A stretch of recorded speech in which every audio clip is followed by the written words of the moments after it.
It's cold outside, there's no kind of atmosphere, I'm all alone. More or less, there'll be a fire far away from here. Fun, fun, fun, in the sun, sun, sun.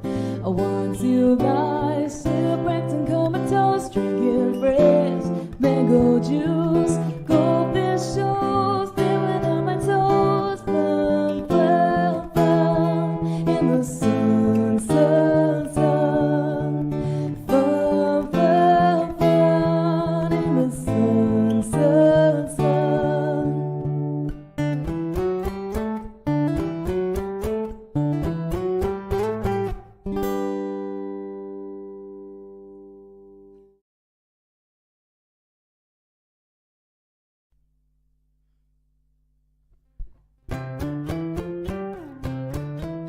It's cold outside, there's no kind of atmosphere, I'm all alone. More or less, there'll be a fire far away from here. Fun, fun, fun, in the sun, sun, sun. I want to lie, shipwrecked and comatose, drinking fresh mango juice. Goldfish shows, feeling on my toes. Fun, fun, fun, in the sun, sun, sun. Fun, fun, fun, in the sun, sun, sun.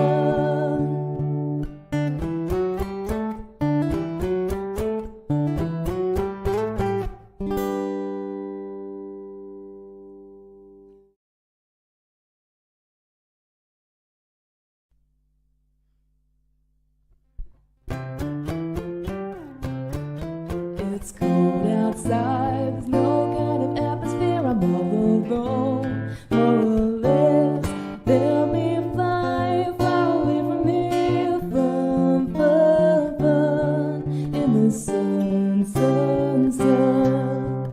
I want to lie, shipwrecked and comatose, drinking fresh mango juice. Goldfish shows, feeling on my toes. Fun, fun, fun, in the sun, sun, sun. Fun, fun, fun, in the sun, sun, sun.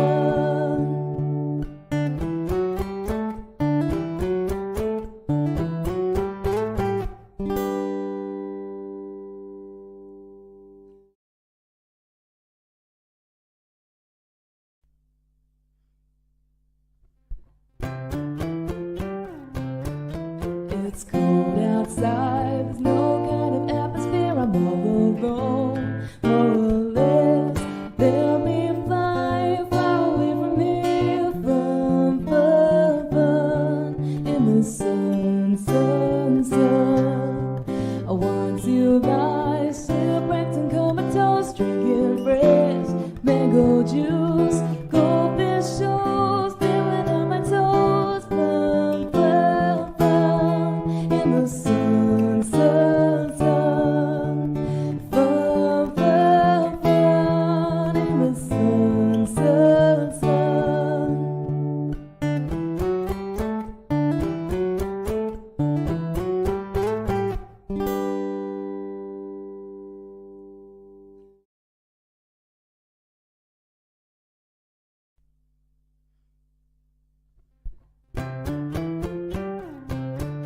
It's cold outside, there's no kind of atmosphere, I'm all alone. More or less, there'll be a fire far away from here. Fun, fun, fun, in the sun, sun, sun. I want to lie, shipwrecked and comatose, drinking fresh mango juice. Goldfish shows, feeling on my toes. Fun, fun, fun, in the sun, sun, sun. Fun, fun, fun, in the sun, sun, sun.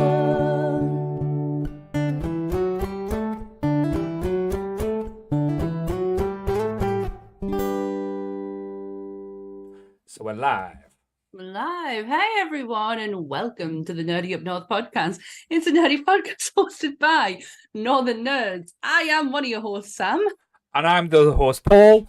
And the hero of the hour, I was going to say the hero of Camden, but then started trying to singing the Jane song there. The guy that has saved our bacon more times than he probably know, Graeme has joined us, the wonderful Graeme, to talk about the boys from the Dwarf. So thank you, Graeme. Boys from the Dwarf. Yes. So the boys for the Dwarf. So I was going to put a H on my head or something, but I forgot. I'll be honest. Should have done that. Yeah, we totally should have done that. That would have been pretty cool. Because I am probably the hologram. I'm the biggest arsehole out of the lot of us, so that's probably why.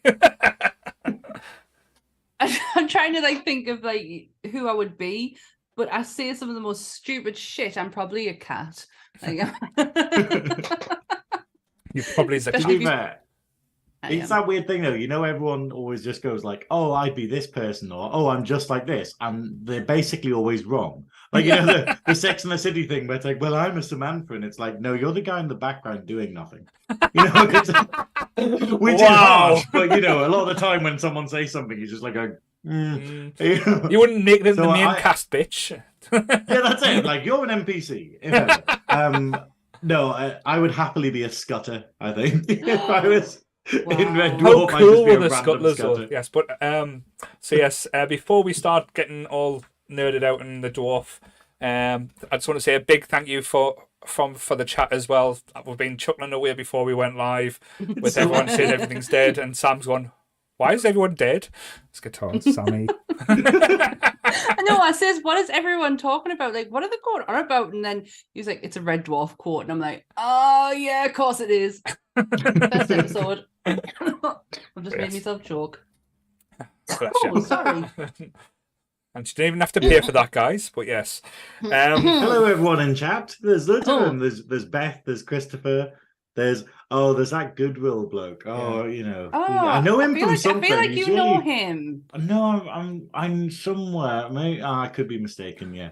And hello, Nirvana Comics 1. I think, are you new to the chat? I don't think I've seen you before. Are you safe? Oh. Are you okay? Are you okay? Were you meant to be here? Blink once if Goodwill's touching you in the right places, but yes. I love what Nerdvana is saying there. Smeg is something else. It isn't just kitchen appliances. Because I always just you know this thing where you get these really expensive Smeg fridges and then you just giggle to yourself and you're like, you've paid a lot of money for something that effectively says fuck or something, you know? To be fair though, when I did see the Smeg fridge, I did actually want one because of the Red Dwarf reference. Oh, that was the only reason I wanted. You just want one so you can get the little magnetic letters and put head afterwards. Yes. Oh, wow. Right, okay, so my mum and dad have a Smeg fridge and it is red. Right. And they did offer it to me recently because they're doing their kitchen out and I said, oh no, it's like, I've got no room for it. The freezer size is like tiny. I am regretting that decision right now because that would have been amazing. Could have just done the podcast in front of your fridge.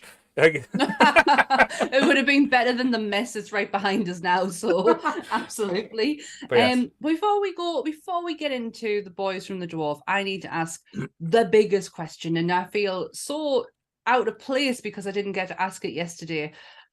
How are you doing? What you've been watching?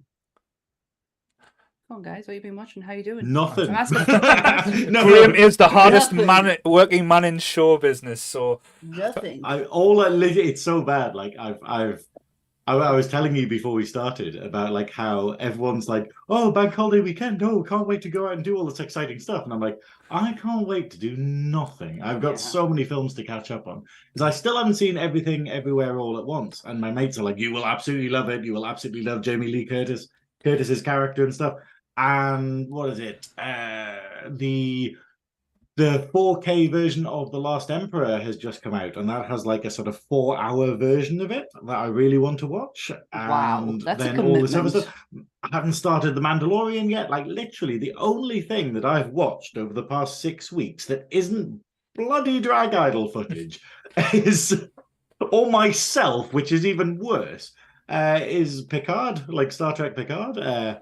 And we know we've how been much doing you've that been on enjoying the lovely that, Star Graeme. Trekking. We've been doing that on the lovely Star Trekking Nerdy Up North podcast with the delightful Goodwill.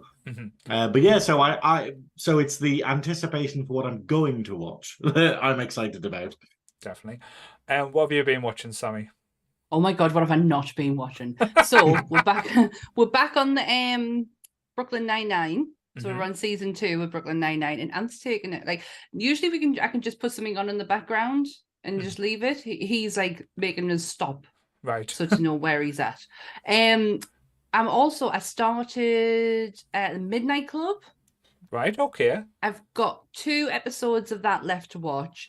But Is it any good? Is that a Tokyo vampire thing? No, it's Mike Flanagan, the guy behind Haunting of Hill House and Haunting of Blythe Manor. It's I want to say it's child friendly, but it's really not because there's a lot of fucking swearing in it. But I'm getting attached to these people who I know there's no future for because there's no second series. Yeah, it's been cancelled. That's why I haven't started. Yeah, because it's because Mike's got a Mike, because I know him.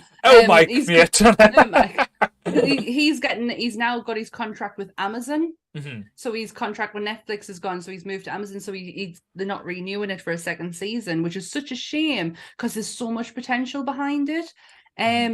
So I started that, and I also started the Cabinet of Curiosity. Yeah. All right, yes. Oh my God. If you've listened to the podcast, you know I love anthology horror, so this was right up my alley. And we've watched 3 episodes so far. The second one, we weren't too keen on. Which is the second one again? The rats. Oh, I love the rat one. Oh, the rat I mama. really liked it, admittedly. It was I love the actually, the first 2 have a very anti-hero character in it. Yeah. The rat mama, I have to say, though, I'm going to spoil it for you, Sammy. It's one of these series where basically I was like, oh my God, this is absolutely amazing for the first 4 episodes. And then it goes crap. Like they literally put all of the dodgy stuff at the end. Because it has an episode that's I've got that to look forward to. It's got an episode, what is it? Like 60s, 70s thing. And I'm just like, this is the slowest thing I think I've ever watched. Is that the one with Andrew Lincoln really difficult. Was that the episode with Andrew Lincoln in? I think at the last episode. Oh, I was looking forward to Andrew Lincoln's. I don't know. It's the one where it's basically the guys go to the rich guy's house and then they just all take drugs. And I was just like, how is that not fun? This is very difficult. Yeah. Like I find that a real chore to watch. And then it's got it's a bit odd because it's got an adaptation of the Dreams in Witch House by Lovecraft that is a really good story, but it's one of those ones where no one ever adapts it properly, so it veers massively off the actual text. And it's it's a good thing, but it just goes a bit like, this is a bit weird. Well, the last one we watched was with F. Murray Abraham and the Autopsy. Holy shit, that fucking episode was amazing. Like absolutely, like F. Murray Abraham. I have to stop and say his name because I'll never say it properly. It's like M. Night Shyamalan. Well, he's M. Night Shyamalan ding dong in our house. Wow, we're taking there. Hashtag not racist. No. Sorry. It's all right. We'll just take the piss out of you. Don't worry. I've said worse things. It's just whenever I think about it, I think Timothy Shamalama Ding Dong. Yeah. So Timothy Shamalama, yeah. Oh. So that's where it comes from. But no, with F. Murray Abraham, it was just absolutely fantastic. I am so enjoying him at the moment. Right. He was in Mythic Quest. And he plays this eccentric writer of a game, and he's so brilliant. And he was absolutely superb in this episode. I didn't want it to end. No, I just want to stay here. Yeah, I think the problem, not the problem I had with the show, it has a lot of highs and there's a lot of lows. There's no middle of the road. So there's episodes where you think, this is amazing, I can't watch the next episode.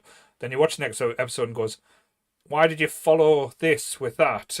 There's no real flow to it, if that makes sense.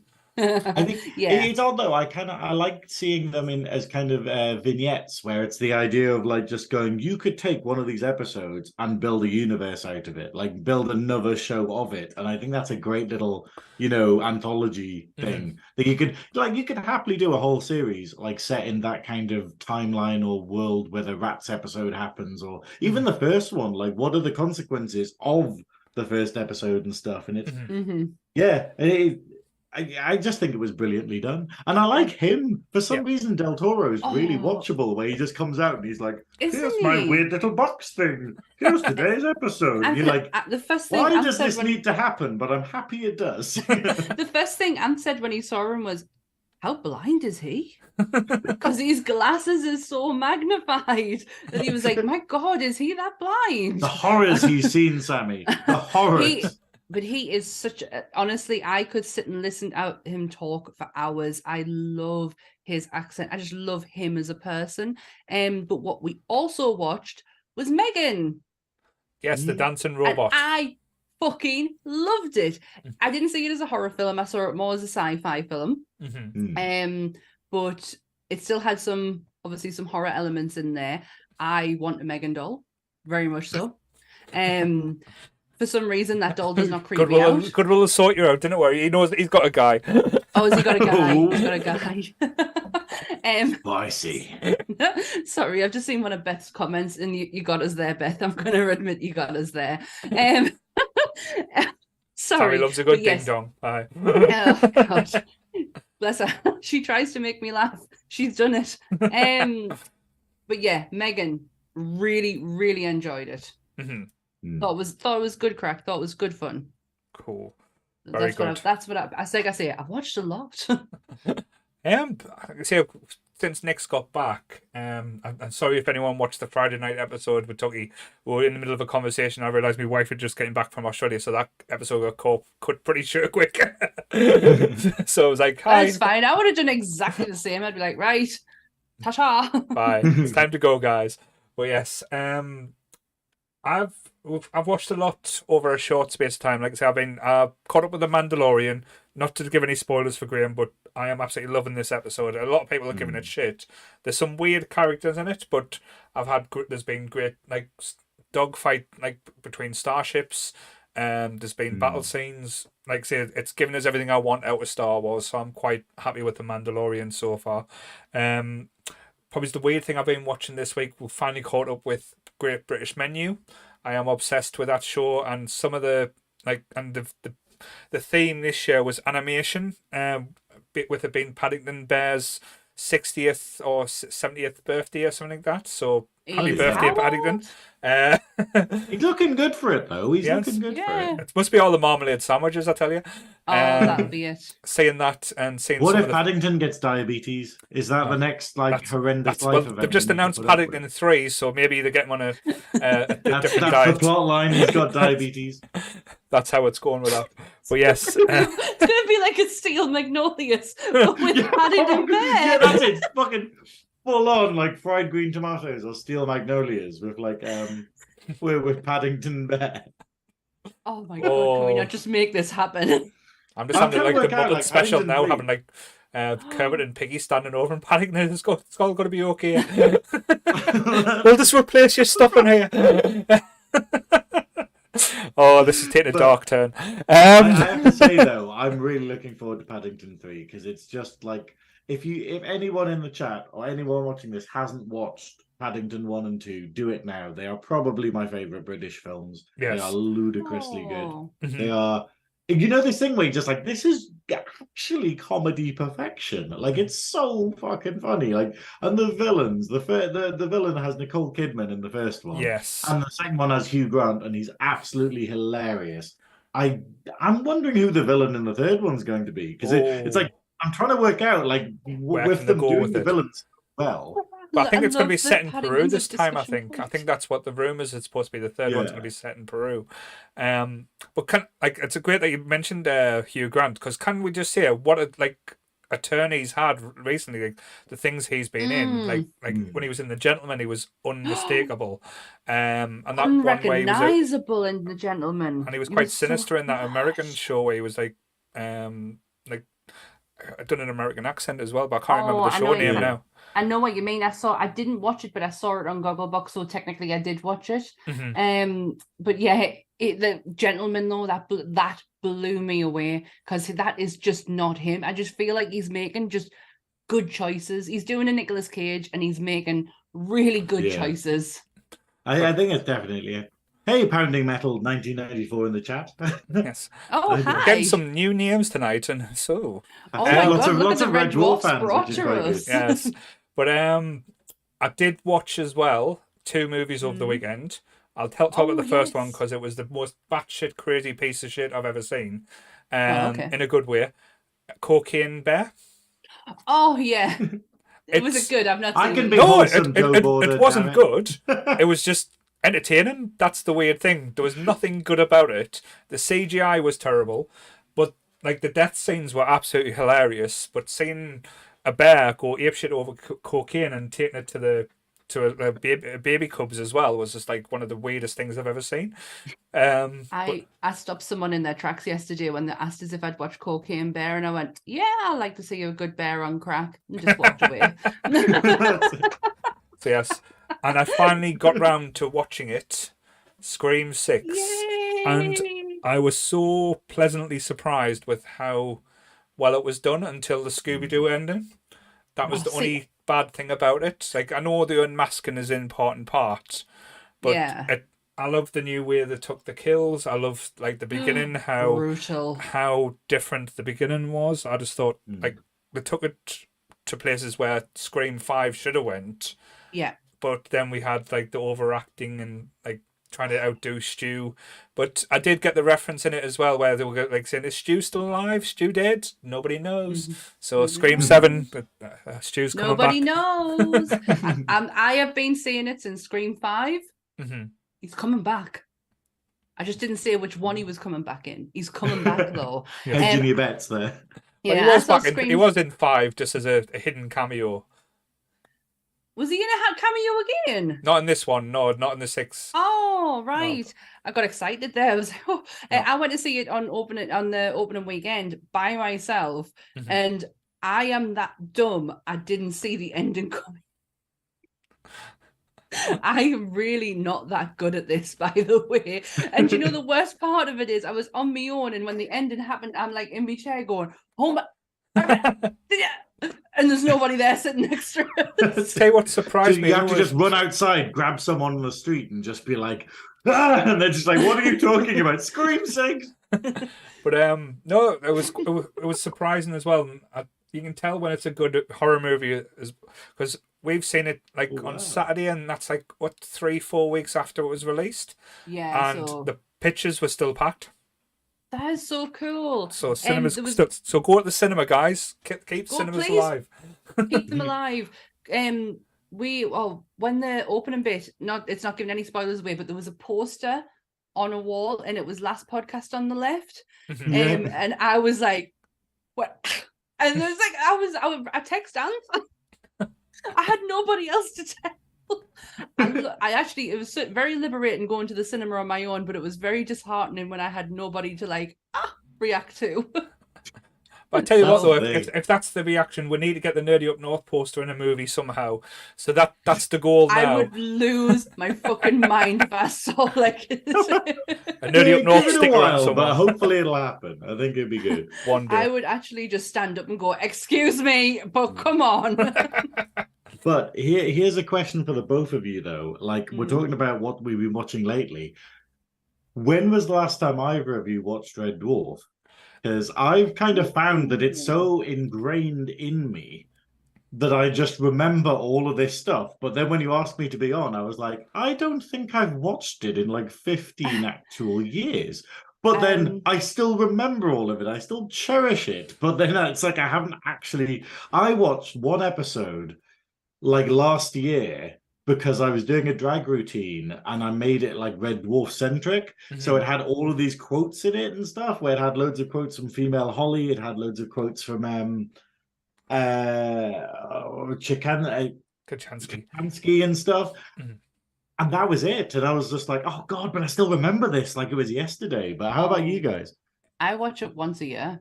Really? Like the whole thing? Well. up until the point where I can stand. Yeah, okay. Right. Yeah. I've watched the first 5 seasons in the last 3 weeks. Whoa. Oh, Mum was getting himself prepared. Just because, as Graeme said, there was bits I could remember, but it was foggy because it's been a minute since I've seen Red Dwarf. But we'll let Sammy get a disclaimer out the way first. Before I start delving into the depths of the dwarf. So yes. Okay. The depths of the dwarf. That's like Snow White porn, right there. Right, that's the tagline. That should probably go after the episode. disclaimer. Right. That's the tagline for this week's episode. Getting deep in the dwarf. No wonder he's grumpy. DP in the dwarf there. Say we go. Right, everything discussed in today's episode is our opinions and our opinions alone. If you'd like to discuss anything from today's episode, please come and join us in the Facebook group where we can have an open discussion. What we won't have is anyone coming for us and telling us our opinions are wrong. We can all agree to disagree in fandom. So let's keep it fun, keep it kind, and keep the toxic behaviour out of nerdism. Very well said there. I feel like I should do Rimmer's salute after that. Yeah. But I don't know if anyone's noticed in the chat as well. Like I say, I'm very proud of it. I've got a little starbug flying across the top. I thought it was so cool. I've been playing around and I've got a little Mr. Fibble looking deadly at you as well. So just in case anyone asks themselves in the chat, you've been warned. You'll get vaporized. Mr. Fibble's very cross. Yes. So, when did you? Because like I say, we've broken Sam out already. Sam's gone. It's the potato people. So we've just so this is not going to go well this episode because we've just started talking about Red Dwarf and we're already pissing ourselves laughing. So yes. Oh God. Oh, right. Sorry. We're trying to be professional here. Let's go. Can I speak to the potato people?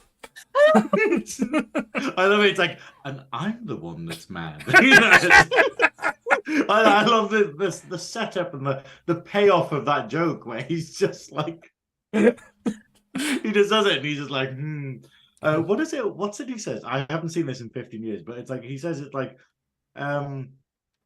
yeah, he's like, that calls for 2 hours of WOO without oxygen. And you're like, that is your punishment. Like, okay, that's a harsh punishment, I think.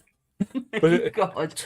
What can we, like say, when did you remember? I know it's going to go back and like trying to think of the stage because I don't think I saw as a kid the first 2 seasons of Red Dwarf. I think my memory starts as around season 3 because I remember it used to be on BBC Two. Yeah, it was always on BBC Two. But it was on like a 9 o'clock so and so. Like when I was younger, I wasn't allowed. Bedtime was before 9 o'clock, so I couldn't watch it. Ooh, so you had strict parents. Yes. I had a very sci-fi mum, so I've been watching this since I can remember. Mm-hmm. No, but what season can you remember starting from though? Because the first season was very, very. Because just trying to think of the year it started. Because what was it? 19. Was it 1988? I thought it was 86, but I could be wrong. Possibly. I really I could thought be it wrong. was straight up 90s, wasn't it? Like, No. I think Wikipedia says 1988, so I'll go with that. Oh, wait, there we go. No, I don't know why 86 came into my head, but I genuinely can't remember where I picked it up from. I just remember it's always been there. Mm-hmm. It's been like it's television herpes, isn't it? Yes. Yeah, exactly. Yeah. It's just been like a complete state. Like I've had episodes like recorded on a VHS. Mm-hmm. But I do remember, and I don't know if you guys can remember this, but they actually had a full-on, it was one bank holiday of a Red Dwarf weekend. Was it not on Dave? BBC Dave's it used to be on constantly on Dave. No, it was all on the BBC. time. It was on That's because BBC Dave had Two. like 5 shows, and they were like, "We better stretch these out a bit." Yeah, no, it was a BBC Two thing, and they did like Ready Steady Cook. Mm-hmm. They had all sorts. They were having like backstage interviews, like special, like they were collaborating episodes together. Like, it was just absolutely fantastic, and I was glued the whole weekend to the telly for that. Like my whole family was. But I always remember that, but then because nobody else kind of feel like I'm making it up in my head, but it really No, did I remember happen. it. I remember that happening, and I didn't actually remember until you mentioned it there. It's crazy that they did that though. Like that it was Mm-hmm. such a sensation. It was like, it kind of felt like one of those like comic relief, when comic relief was good. Yes. Yeah. Yeah. It's been a It minute. was a It's while been a ago. It was a while while. ago. you know. But no, it was very much that. Like that was amazing, that level of involvement, and it was such Mm-hmm. a sensation. But I was the same as you, Paul, though. I started at like season 3, and Mhm. I didn't get to see seasons 1 and 2 until we had them on VHS, because they Yes. released them where they had a VHS that had like the end, and it had 3 episodes, and it had another one that had the other 3 episodes of season 1. And I'm pretty sure, yeah. And that was it. And then we watched them on VHS, not on TV kind of Mhm. thing.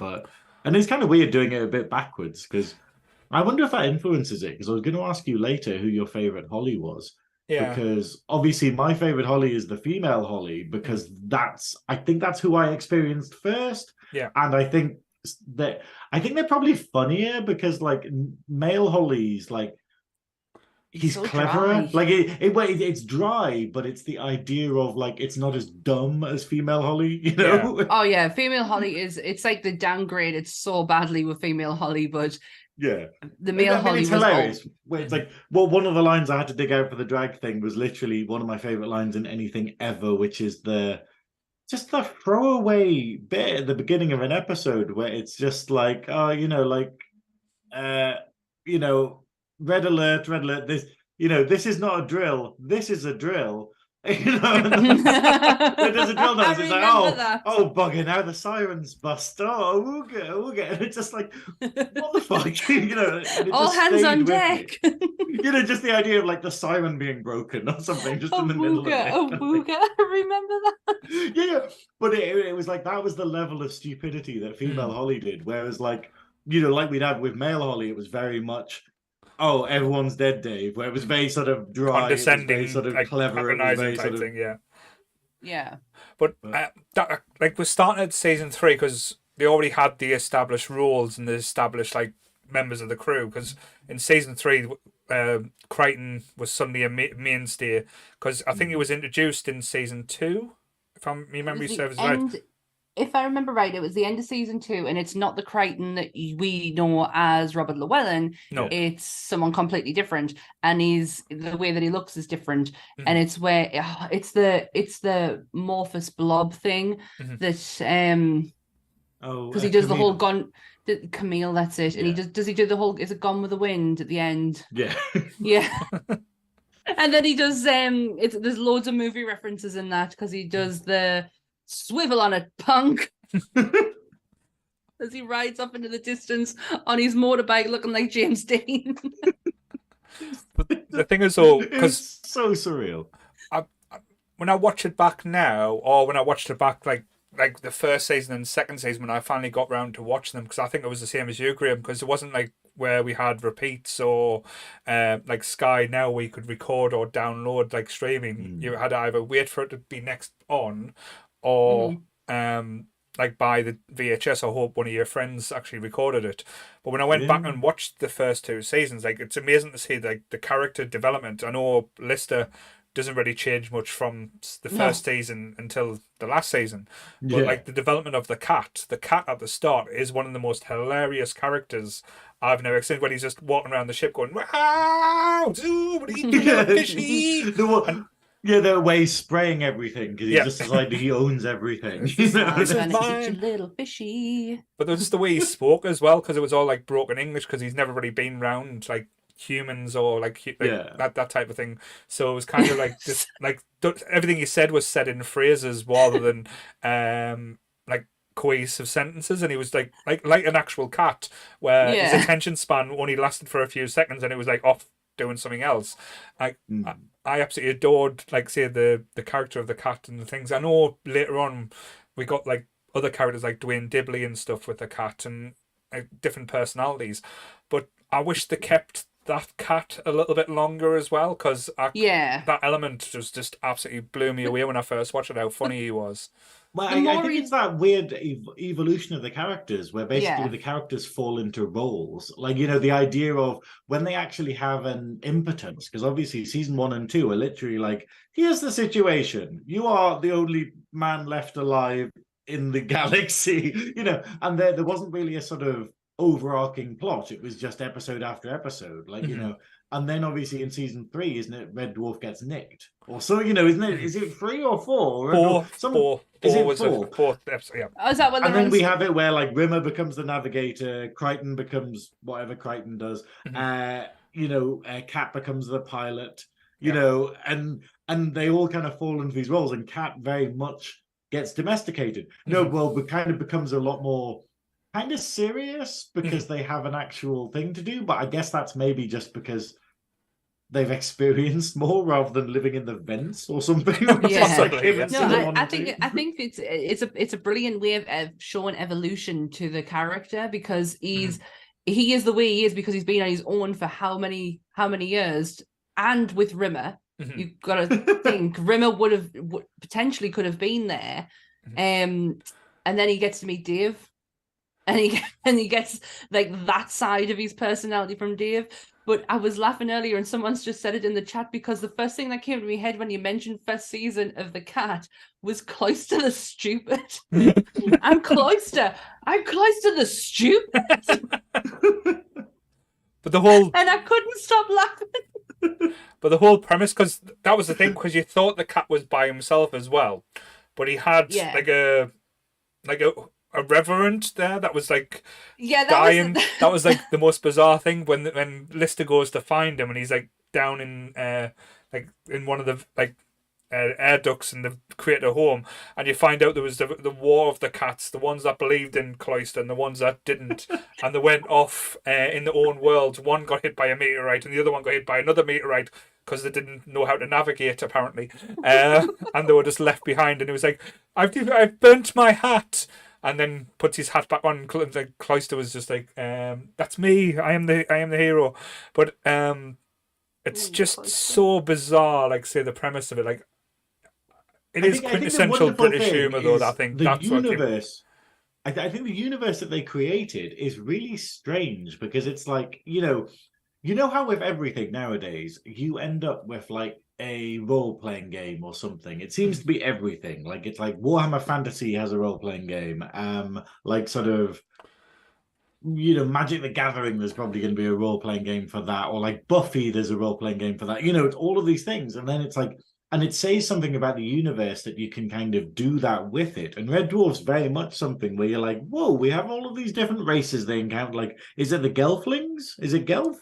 Oh, yes. I can't remember the name, but... Are they called Gelf? Sorry, correct me in the chat if I'm wrong. But, you know... But, like, they have all these different races. They have things like the Polymorph. They have things like Legion and stuff. Oh, like Legion. Legion, that's one I've just watched. That was the most bizarre thing I've seen in a long time. But all of these different aspects of this universe, and like things like, you know, like the backwards universe and stuff, you forget how much world building there is over this stupid comedy show, because like I think that the appeal of Red Dwarf is that it's never about the scenario as much as it's about the characters being there. Like, you know, like the idea of like there's an episode everything's backwards, but the comedy still comes from Rimmer being Rimmer, Cat being Cat, you know, Crichton being Crichton.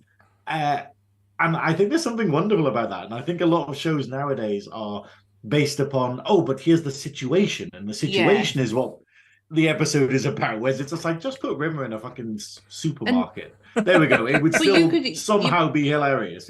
But you can put all four of them just in one room, which has happened. Yeah. There's a full episode where there's just Lister and Rimmer in a storage room. It's the with the mahogany guitar and the it's the Richard IV speech. It's so perfect, that episode. Something.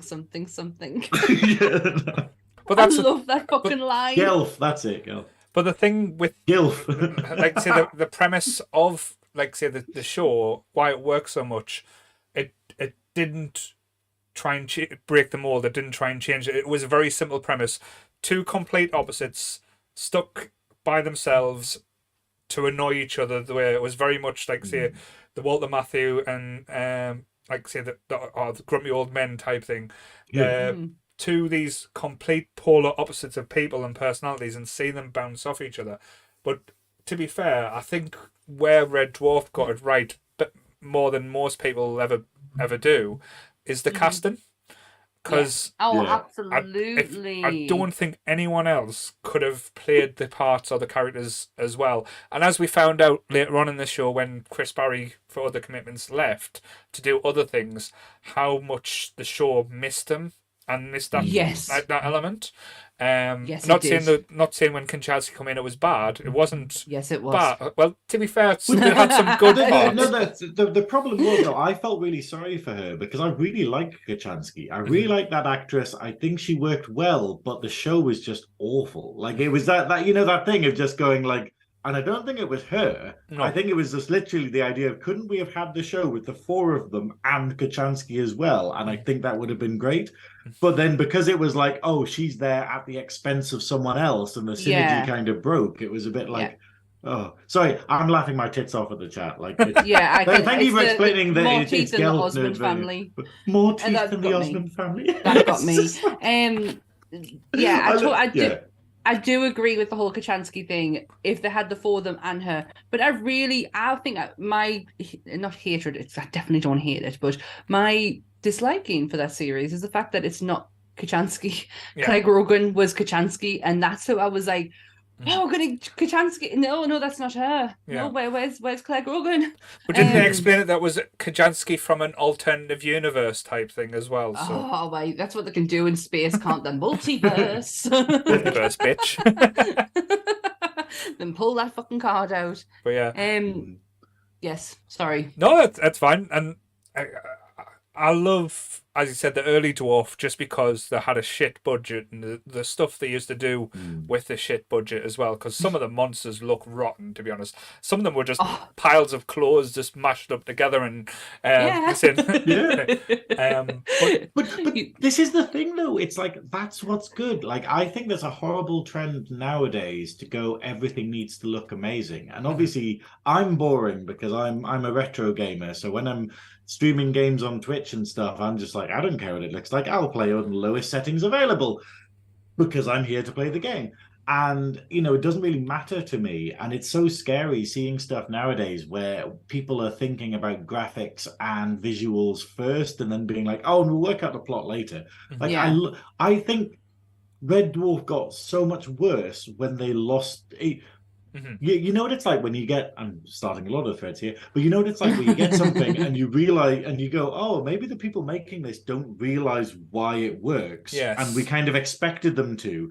But like when they sort of did CGI Starbug and you're like, no, it's fun that it's shitty little models. That you can blatantly tell that it's like little models and like little sort of firecracker explosions and stuff, or like, it's like as soon as you make it CG, it stops being funny. It stops being... As soon as you can tell that the door's not being moved by someone pulling it, that's exactly what I was going to say. There's parts in that room of their little quarters where you think if they touch that wall's going over. Yeah.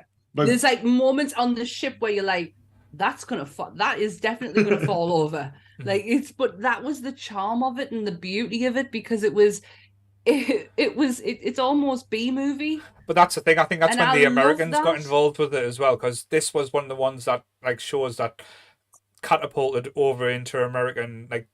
Normally Americans don't get the British humor as much, or wait 10 years till it came out, then said, "Oh yeah, we'll get it now." And they wanted it. I think HBO had something to do with it as well, was it? And they basically put the American money into it. And that's where the CGI came in with the better effects, the better set designs and stuff like that, and the better costumes. But that's it. But it's like, but the idea is, it's like that's not what we want. Like I would happily like them to have £1 million budget and do it purely to get like something dumb, like something really like, or at least like, if you gave Red Red Dwarf, if you went like, hey, here's £1 million to make a Red Dwarf episode, I would keep all of the costumes shit as possible. I'd have all of the things as just like, plastic models getting smashed about and stuff. Oh. But I would redo. Oh, I've gone. I would redo the wax. Oh, are you okay? Can you hear me? Sammy, can you hear me? Have we lost a Sammy? Hello? He's gone deaf. She's. It's all right. She'll find us back soon, I hope. Samantha, can Samantha, you hear can you me, hear us? Samantha? Yeah, I can hear you now. Sorry. Okay, what? No, but I would literally do the Wax World episode, but just with like 1,000 extras, like make it the most ludicrous thing in the entire world, where you literally just have every historical figure ever, and you're like, that's where the budget went, and they're literally dressed in like Amazon, like costume, because that is one of my like the Inside Out where you have the key memories or something. Is it key memories? Yeah. That the core memories. It's the Gandhi on a landmine. That is one of my favorite things in the entire world. It's just not, me, just it's, it's just fucking hell. Mine is from there too, but it's not. It's when Dave's describing he's in the jail and he's describing to cats what's going on, and and he's talking, saying, and Winnie the Pooh's coming out. He's just shot him dead. We don't need to see Winnie the Pooh get shot.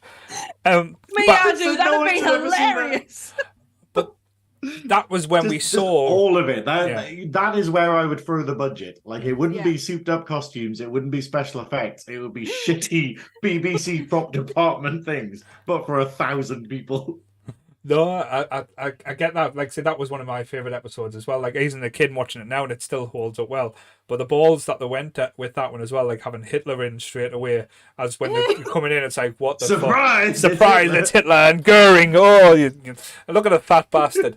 But that's it. Joe Board is just like, he's refused the blindfold. Winnie the Pooh.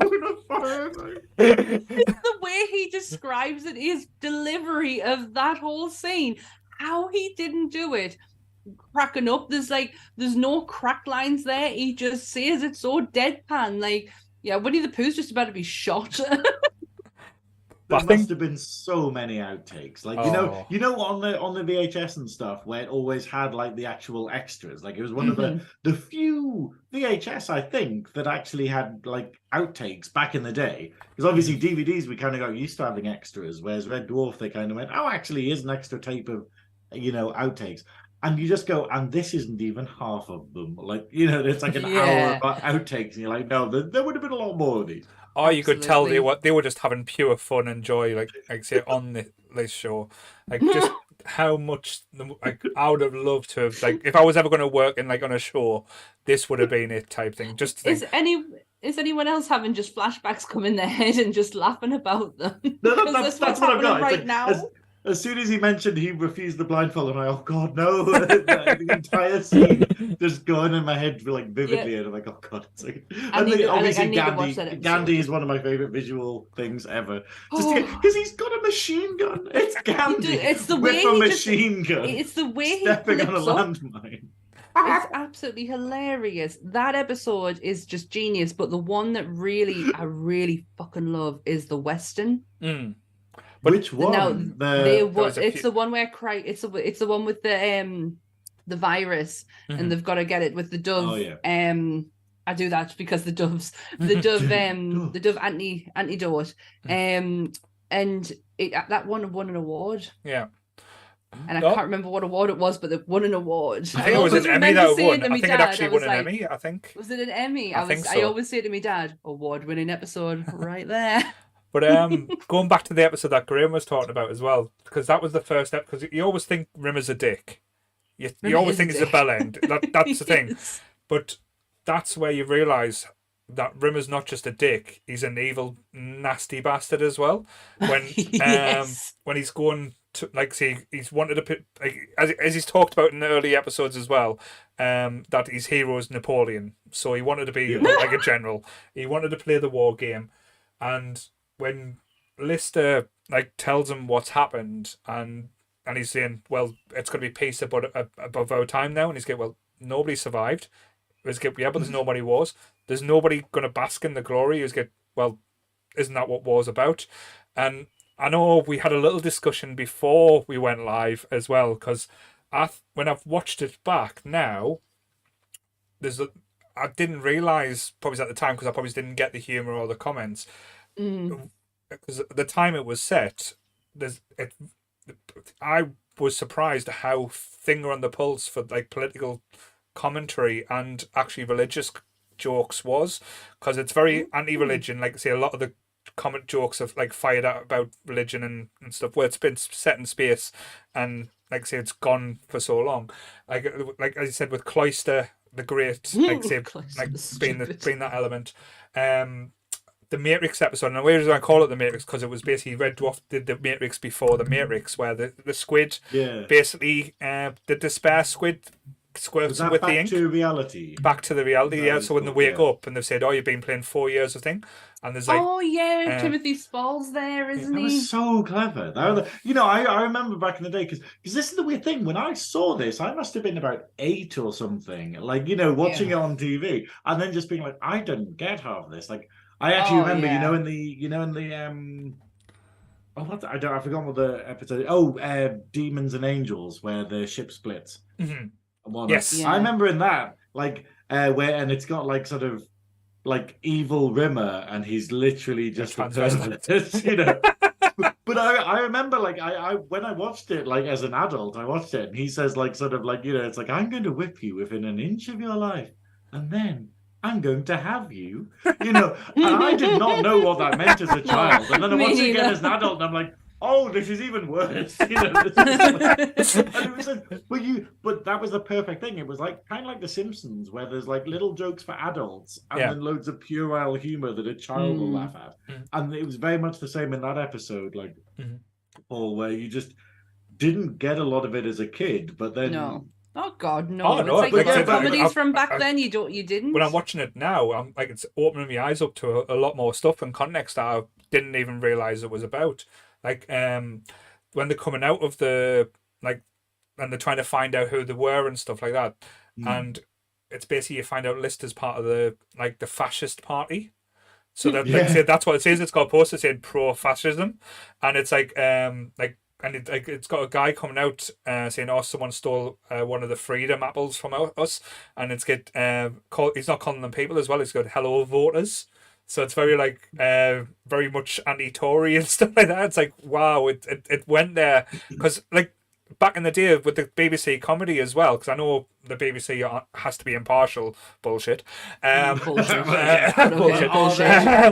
But a lot of the comedians and stuff were very working class or come from working class backgrounds. So a lot of the humor and stuff were very much like on the point of what was going on at the time, like say with Thatcherism and all that type of thing. Yes. But as Graeme said, I didn't notice any of this when I was watching it as a kid. I was just thinking, this is a stupid space comedy. But a lot of the references or commentary is very political, which I totally didn't get. But now it's like, wow, they had balls back then to do this, especially on the BBC. Oh, absolutely.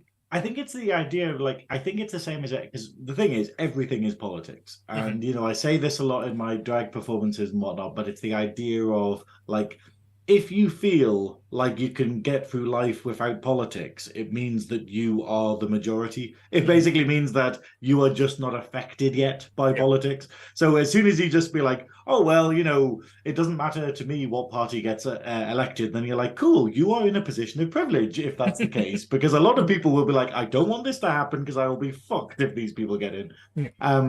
But then the idea of realizing the last time I watched it, that Rimmer is this perfect analogy of the working class Tory, where he's this person who is very much he's got a Napoleon complex. He thinks he's amazing. He's he's got this expectation of himself and whatnot, and he thinks he's amazing, and yet he's never fucking passed the officer's exam. He's a fucking soup repairman before he dies. And then it's this idea, and then obviously what happens in Wax World and stuff, where it's And it's that idea of all these people, like in the previous elections and stuff, where you get all these people being like, "Oh, but if they add like more tax and stuff, and if they tax the rich, then I'm going to be affected." And it's like, how many million do you earn? Yeah. Like you earn like sort of 30 grand a year. That's nothing. Like you are not even near a bracket. But then they'd still vote that way because that American system of everyone's just embarrassed millionaires. And the idea that Rimmer thought that he could get from being a soup repair, like a super machine repairman, to being what he expects himself to be. And you're like, but he can't do it though, because every time he's been given an opportunity to do right by himself, he fucks it up. In the reality out one, of pure selfish humanity. He always manages to fuck it up. But I love the fact that he still references his, and I'm going to hopefully say this right, his BSc and CSc, his bronze swimming certificate and silver swimming certificate. And he can't even swim. I fucking love the fact that is on when he's doing his whole regiment thing. It's when he's sitting at important dinner table and he mentions these tag things, and Dave has to like point out what they actually are. But yeah, he's never been able to give himself the life that he so desperately sees himself having. He's always managed to fuck it up. He did it in the is it the reality one? The best of life or something? Yes, where everyone else was like, what's it called?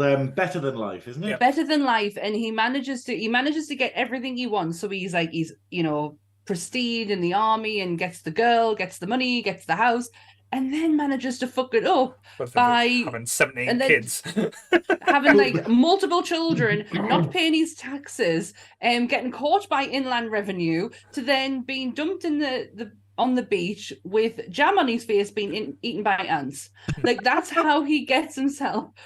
Like, he is the fucking worst, but he is still my favorite fucking character. But this is the thing, though. He is a kind of sympathetic character, because it's like Massively. This idea. Like I say, he's a working class Tory. He is this, horrible piece of shit. But you feel sorry for him because it's like he has all this potential. He could be a better person, and he just isn't. Like, and the whole thing about Better Than Life is it's a video game that's there to do what you want it to do. Yeah. And and I think the fact that all goes south for him basically tells you that he's self-destructive. It's like the video game basically goes, "Oh, this is what you want, is it? Like, you actually want to, And you wonder if maybe it goes that way because he wants to feel like a victim. Like, he wants to go, hey, you could have anything you want. Oh, but you still fuck it up because you need a reason not to succeed, because you need someone to blame or something." Yeah. But it's that horrible thing where it's like, and I know people like that. Like, I know people in real life who are like, they'll get an opportunity and then they'll just throw it out the window, or they'll be like, "Oh, I've got a job. Well, I'm going to take it easy." And then you're like, "Now you've lost the job." Oh, all right, okay. To be fair, though, that is me. To be fair, it's me. 40 years of my life have been a mediocre, so that's sure. Same here. Mine's pretty much the same. But the thing is with Rimmer is that he can be this absolute arsehole of a person, but then you get episodes where it's his death day. No, is it his death? No, yeah, his death day, and he gets the letter that his dad's died. Yes. That episode is so fucking good. And then Dave gives him the memory of Lisa. Yes. To make him happy.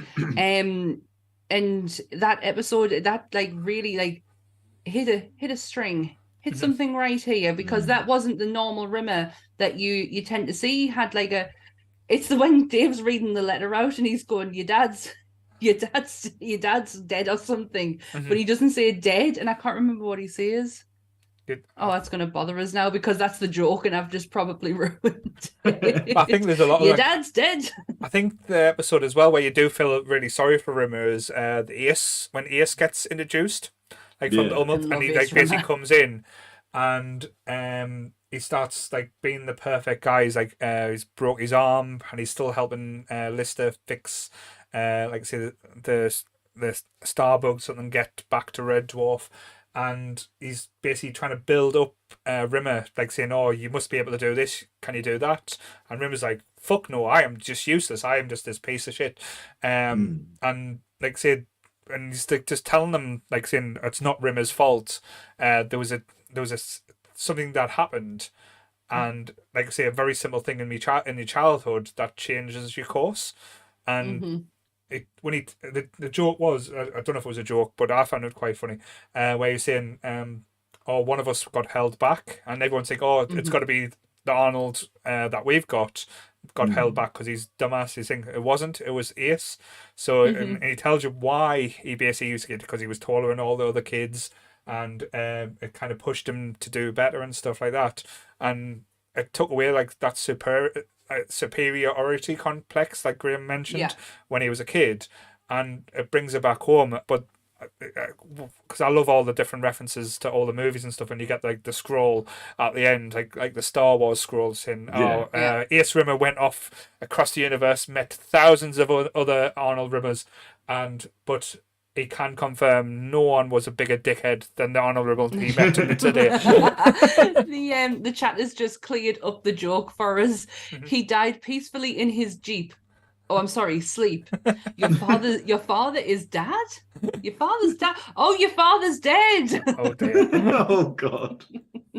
That's that. I love that episode with Lisa. Where he gives it does me tits in though how many times you have to hear Lisa's voice when he's splitting it all together. It really annoys us. I hate repetitive.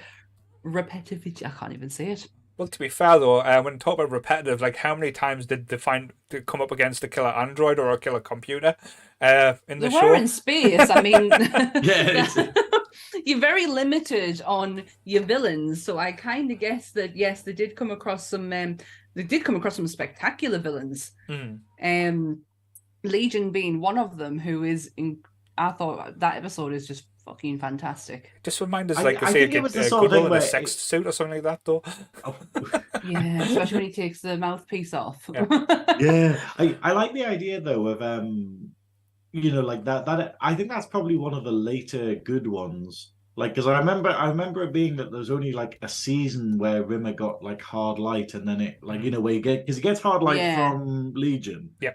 And I remember it kind of going downhill the season after that, was it? Yeah, because that was the when Red Dwarf gets stolen, they're basically in the hunt to try and get Red Dwarf back, and then the season after that, they find out that it was Crichton's nanobots that stole them, and that whole premise was just fucking bizarre. And that was I like it though. It was stupid enough to be a Red Dwarf premise. I didn't mind it. Because that was the season that Kachansky came in, because that was when Chris Barry, I think, went off to the British Empire. I don't mind it at all. That's not the one I was thinking of. Oh, was it then? I think so, because that was the thing. I'm sure British Empire was much earlier. I think he was just sick of it. I think so. I think it was a case of he was a bit sick. Right. I thought it was commitment issues. I could be wrong. Someone in the chat could tell, but that because I'll probably get torn apart for this, but I thought the British Empire was actually funnier than Red Dwarf. Oh no, I thought it was brilliant. I do get funny for the funny element, because it's just 100% like Chris Barry in it.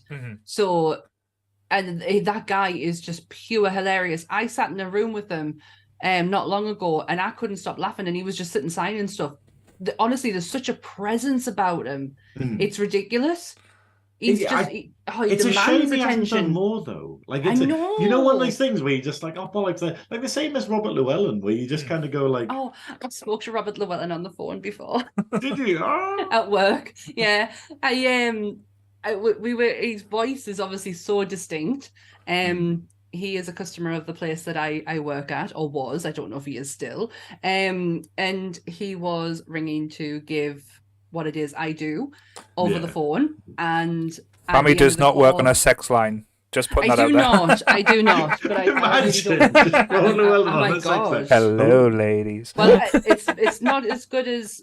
Well, that would be perfect for me, Bet Lynch story, but never mind. But yeah, and at the end of the call, I went, "Are you the Robert Llewellyn?" And he went, "What do you mean?" And I went, "I can't believe I want to say this.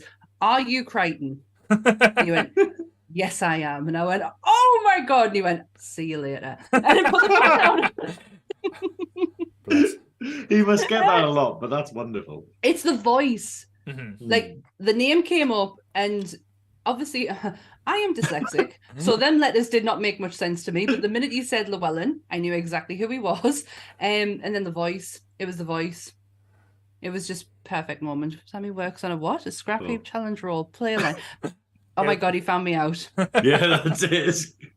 He found me think out. I think Graham's right, because Chris Barry, when you think about it, he wasn't in, like, other than Red Dwarf and the British Empire, I wouldn't be able to name anything big that he was in.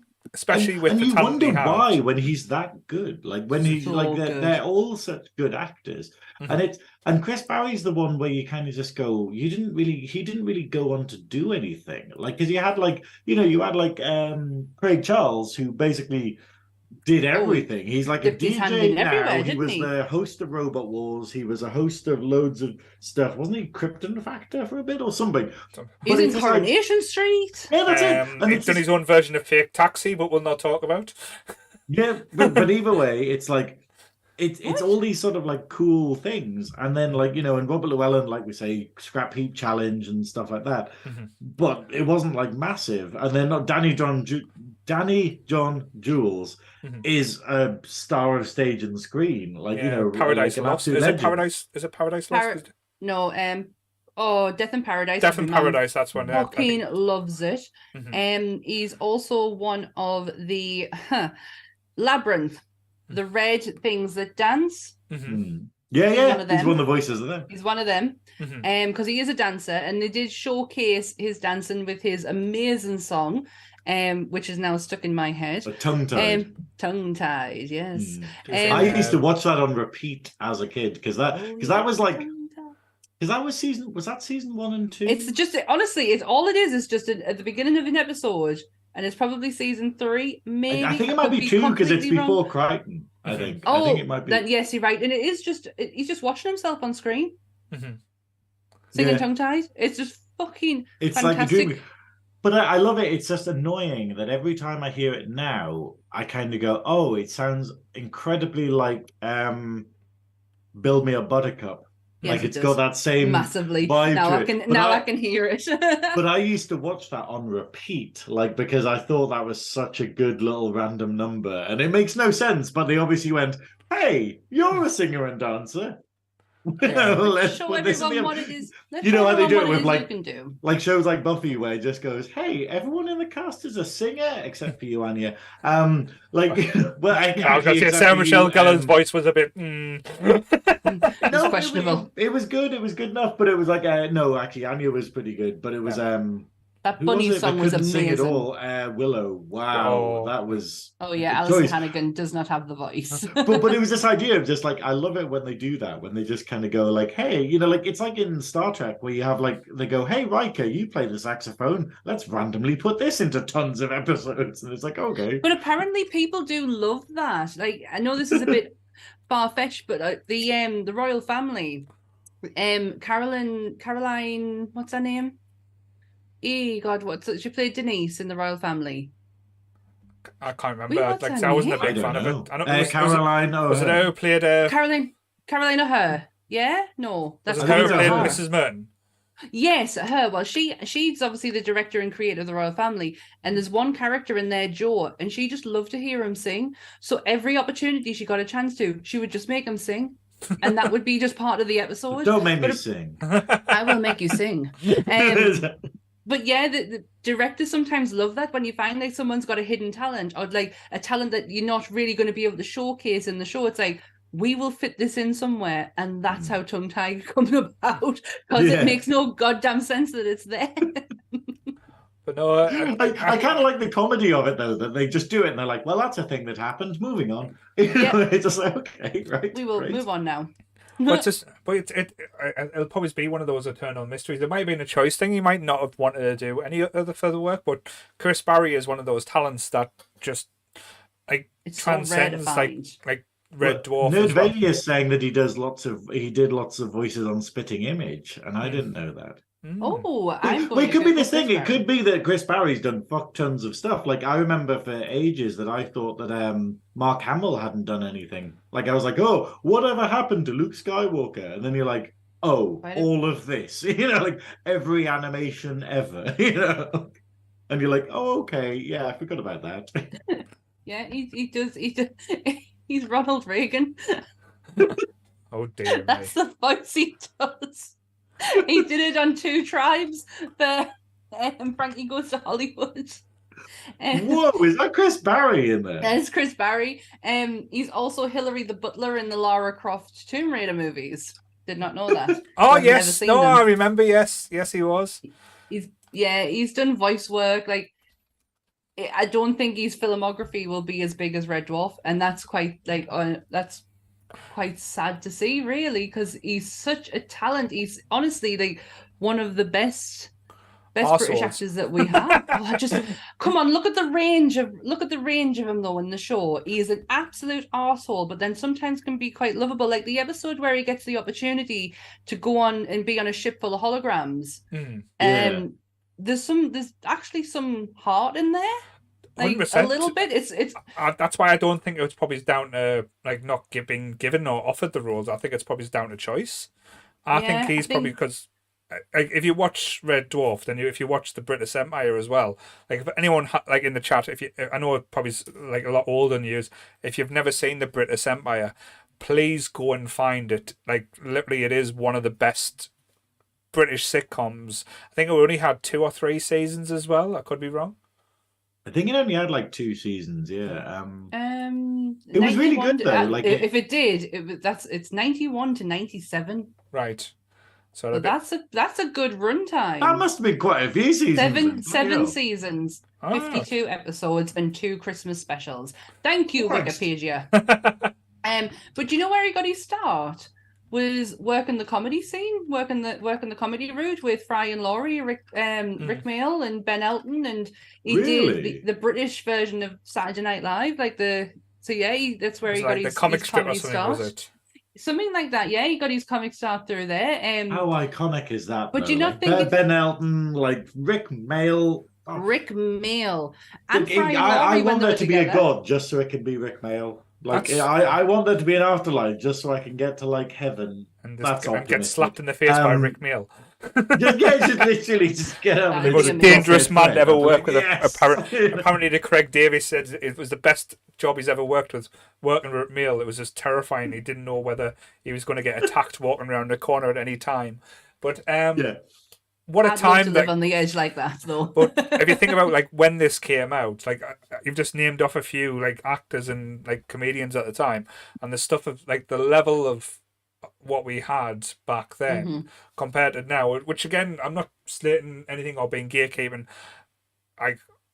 It's disappointing in a way that we don't get like as many, because we're getting that many reality TV shows or like Love Island or like and stuff like that, where back 20, 30 years ago, we were getting Red Dwarf, Blackadder, The Fry and Laurie Show, The Young Ones, Bottom, like just to name a few. And these type of TV shows are just not around anymore.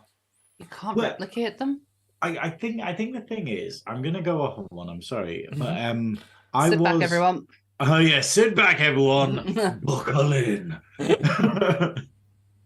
Buckle in your gills. No, but like I was talking to a Queen messaged me earlier today, and we were talking about stuff, and they were saying how they didn't get TikTok, and I'm very much the same. I do not get TikTok. TikTok is just baffling, but I think we all the joy of nostalgia is that we all enjoy the context that we remember something in.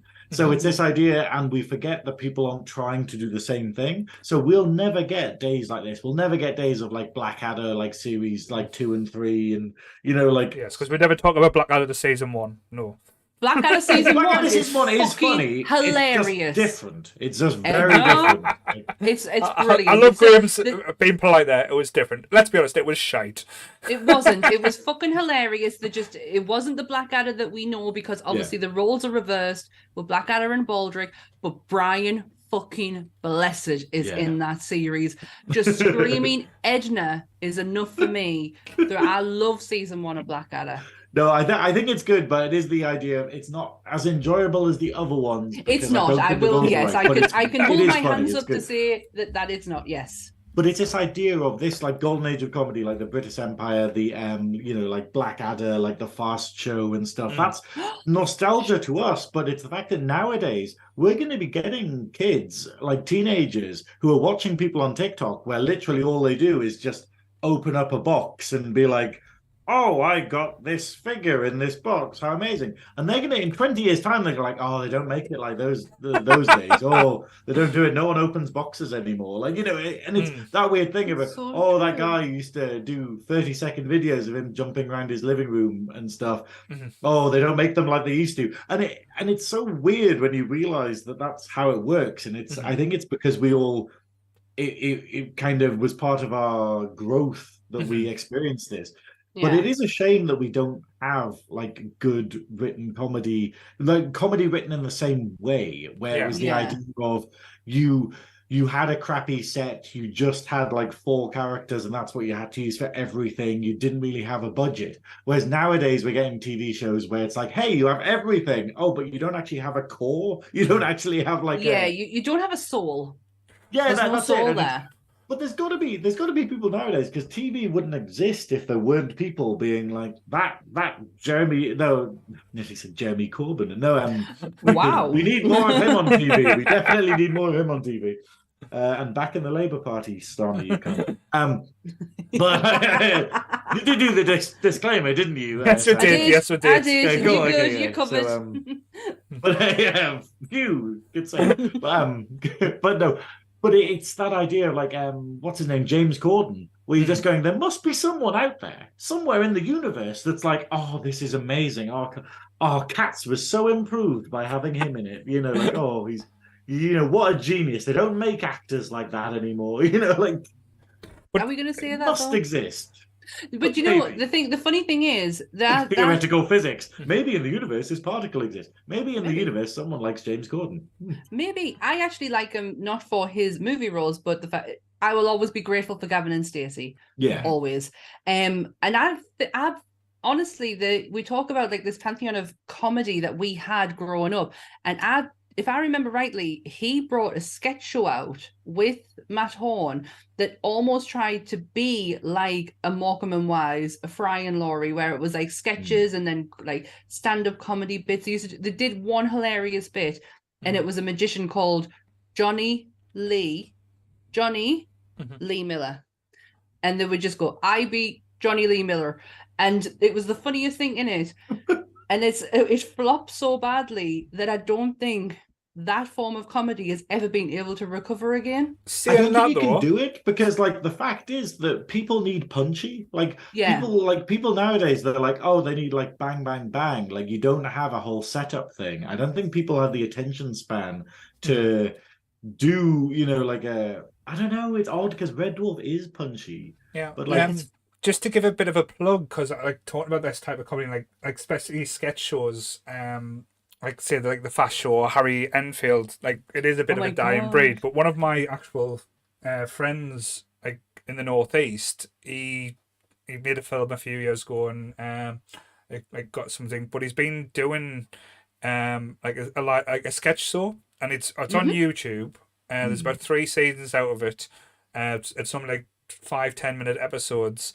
But they've been doing a live performance as well. So he's been doing the club circuits. It's called Metroland. Oh, amazing! He's called Mark Metroland. Kenny. Like say he was the one who got us tickets for the thing in Newcastle where Greg Davis and stuff were doing the thing. So he helped us get in there. But check it out on YouTube. It's called Metroland. It's very much in the same veins as like say as the Fast Show and stuff. I'll give it a watch.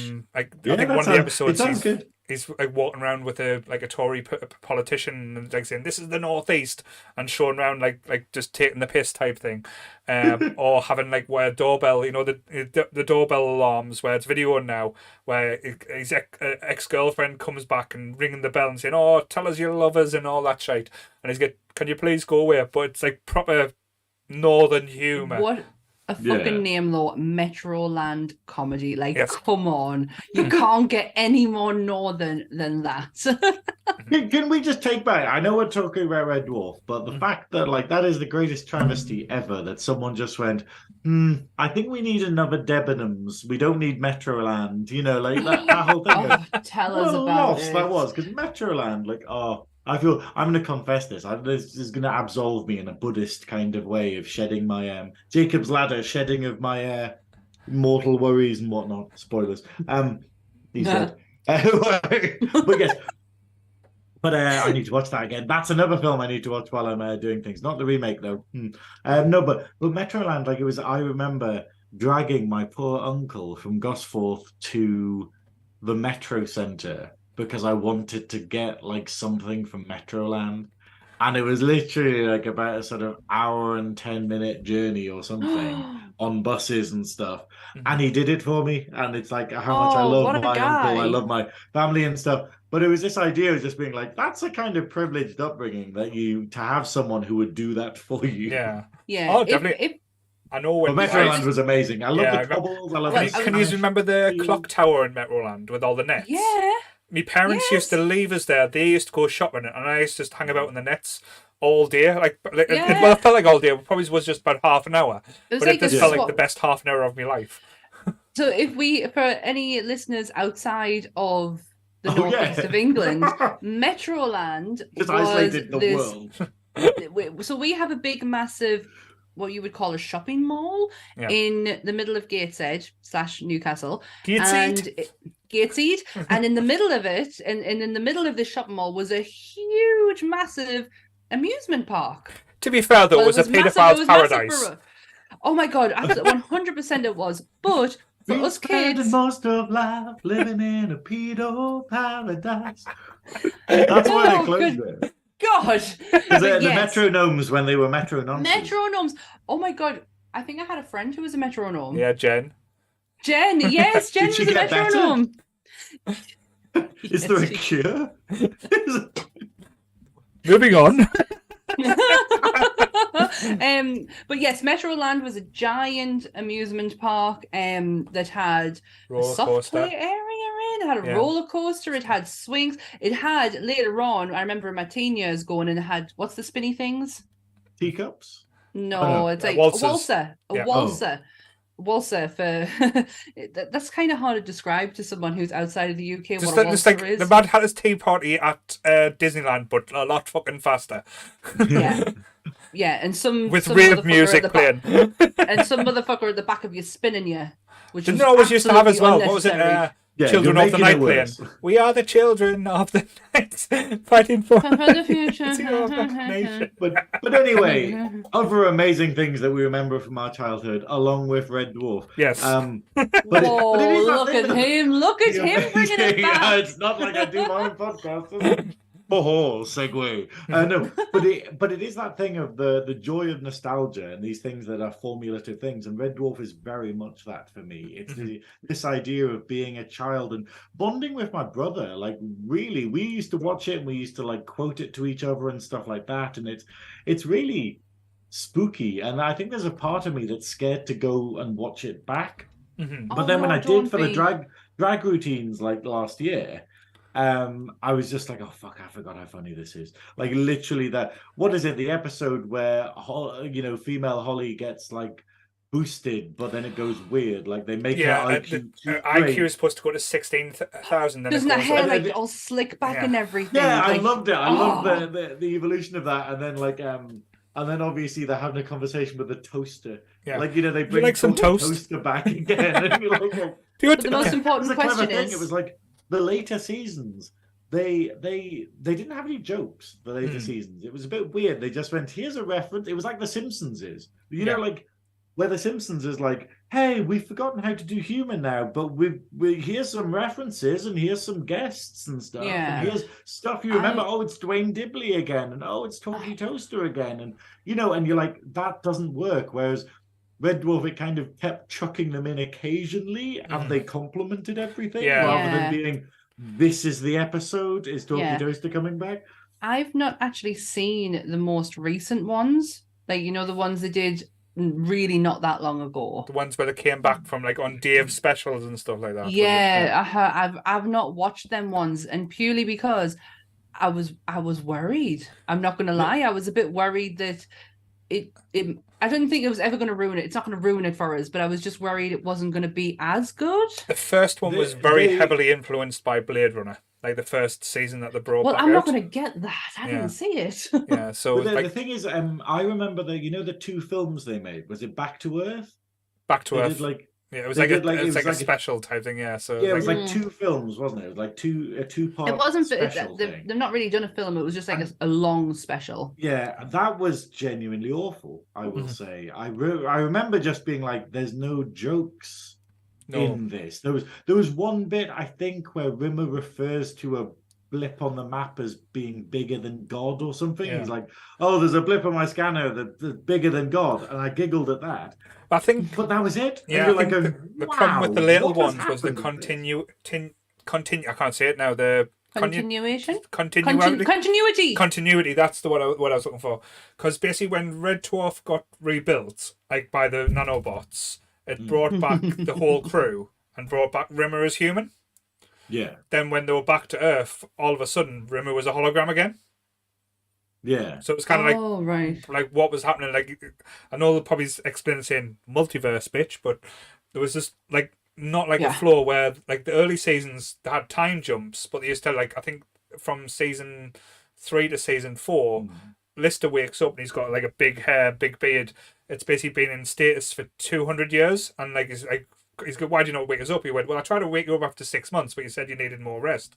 And Crichton's like saying that. So then they say, no, Red Dwarf's been stolen. So it's got had that continuity, like and like that movement forward where they were just like, right, we've got the rights to Red Dwarf. We're going to make a new Red Dwarf. What do we do? Oh, how is Red Dwarf funny? We'll bring these elements to it. This is when it was funny, and it's kind of like. No, the reason why it was funny was the jokes, the writing, and the characters. You didn't have to bring them. But I know when you mentioned at the start, I just want to like touch on. I'm jumping all over the place here. Sorry. I think this is what this episode's doing, isn't it? It's just Back to the Future. Jump all over the place. The characters I absolutely loved as well was the toaster at the start, but the Scuttlebots had their own little personalities in the first couple of seasons, and then you didn't get that like in the later episodes as well. Because I just loved it how obviously Rimmer not being able to not being able to touch anything, and then the Scutters, has to use them. The Scutters kind of became his henchmen, and he just had random things where, you know, like at the beginning of an episode, he'd be doing the Scutters would be doing something. You're just like, what is this? Like painting the wall. What colour's that? Battleship grey. But what colour was it?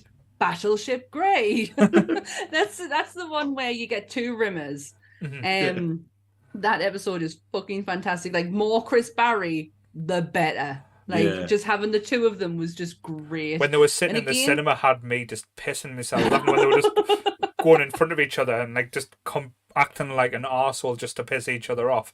That was Chris Barry being at his best.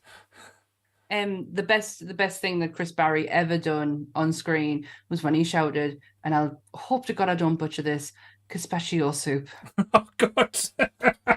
And you get the story about Gazpacho soup. That one line. It's on his death day. When it's when he gets called up to the captain's table, and I best watch myself when there's a Trekkie here. He'll start telling us what the ranks are. But the captain comes, the captain allows him to come to sit at the table, and his soup comes, and he tells him to take it back. Why? Cold. Because it's cold, and I didn't know Gazpacho soup was meant to be cold. I was never asked back. I was never asked back to the captain's table. I'm watching Red Dwarf when we finish this. Like, I'm fucking episode so funny. Well, I think that leads us probably on to the thing of what do we reckon our favorite episode is. Like, I mean, it's a tough question because I find myself liking bits from everywhere. The one episode that I love from start to finish, and like I say, I've got it as a reference, like on this on the episode in the little TV, is the Mr. Fibbles, the one where they get the viruses and they go to, like, say, the Earth, not the crashed like thing to recover the doctor because she's a doctor, and Rimmer's getting his arse like out of shape because Crichton's basically like talking back to him now, and so that's where the boys from the Dwarf comes from. Yeah, that episode, and he gives him the dossier, so he uses it against him like thing, but then you see him getting the virus, but just the lines and like how stupid they get as well, like giving Lester the list of the luck virus.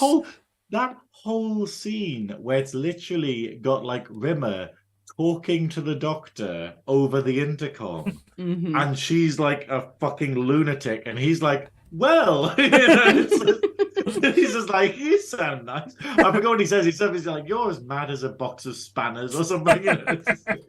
I'd say we'll get you up here and we'll order you two lots of lobotomies and 4 rolls of rubber wallpaper. Yeah, that's it. Like, no, I think that probably might be my favorite episode because it just everything is so funny in it because it like is it called Quarantine? I can't remember the name of it. They do it probably was because they do end up in quarantine because they end up getting. But the talking to the potato people just Mr. absolutely Flibble, fucking Dexers every time. Just Mr. Flibble and just like. But it's the reveal. It's the it's the fact that it's complete dark. Punch. Yeah, but just the idea of just like, you know, where they're just going, maybe Rimmer could be infected with a holovirus. I don't know, you know. And you think he's just going to have and then he gets revealed and he's literally in a gingham skirt and they're like... No, not just a gingham shirt. It was a gingham dress with commando boots. And he'd been sitting there listening for 3 hours to them talk. And you hear the voice and he's just sitting there going... I'm just trying to see how mad yous are. And he's like, I've been talking to the potato people, the king of the potato people. And Lister's going, can I talk to the king of the potato people? And he turns on like, and he does this like straight face, like he's listening.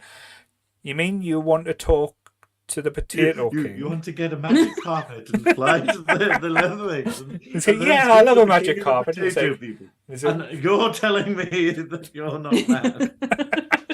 Fucking genius. That episode is brilliant. But it's the fact of when they have like I always loved the Mr. Flibble and then he's the one, and then when Mr. Flibble does the laser vision and like that doesn't even make sense how that's possible. But then like who gives a Mr. shit? Flibble's the one shooting lasers and you're like, what the fuck? And not Rimmer. And it's just like he can't even get that bit right. Like, it's like Rimmer couldn't even get that right. He didn't. It was the puppet that got the laser beam. But it's this thing. It's like, why hasn't there ever been a proper Red Dwarf video game? Because you could happily do a Mr. Flibble boss section or something. That would be unreal. But I think the other thing is, I actually thought about this the other day, and it was so weird because I didn't know we were doing this, and then I got reminded of the luck virus from that episode.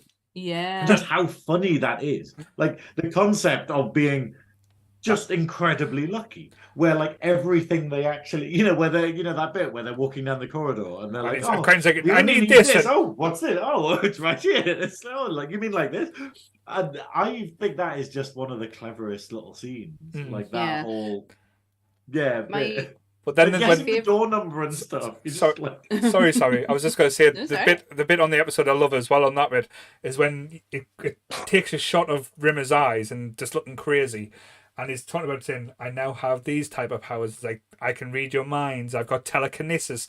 And you see the little axe in the background. They're like, and then Lister and Crichton's like, what should we do? How do we get past? And you see the axe door open and the axe starting to move. And you're thinking, this is fucking so badly done, but it's just amazing. And then the axe comes flying out, and it's in Crichton's back, and Crichton starts smashing his head off the thing, trying to get his circuits back round as well.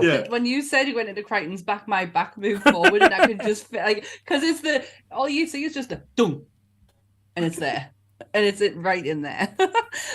What I was going to say is my favorite episode is the one where it's just Lister and Dave throughout the whole episode.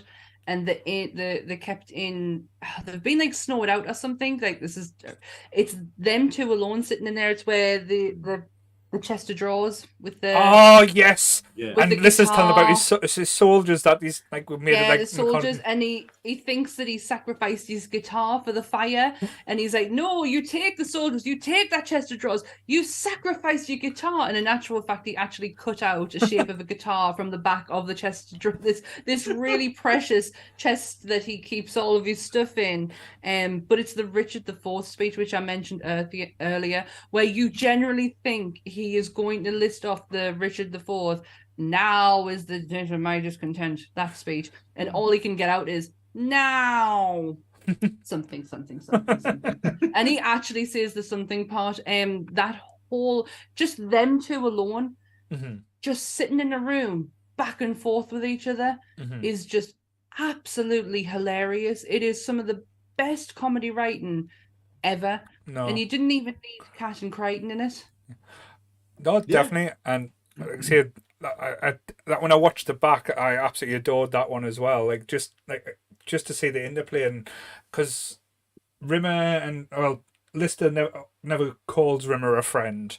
Like it does later on, but certain aspects and like that type of camaraderie, there's like that bond and stuff that's unbreakable. Yeah. But I love the fact that, like, say, Holly brought Rimmer back just because it's the only person that would have kept Lister sane. Well, I think but I the love real this, reason though. It's like, sorry, I just want to say, it's like it's that crazy thing though, where you know how therapeutic it is to rant. Like it's this bizarre thing of just going, there's something wonderful about complaining about your job and ranting about your job and stuff like that. It's very therapeutic, and it's odd that it kind of gives you more satisfaction than kind of going, oh, everything's wonderful and stuff.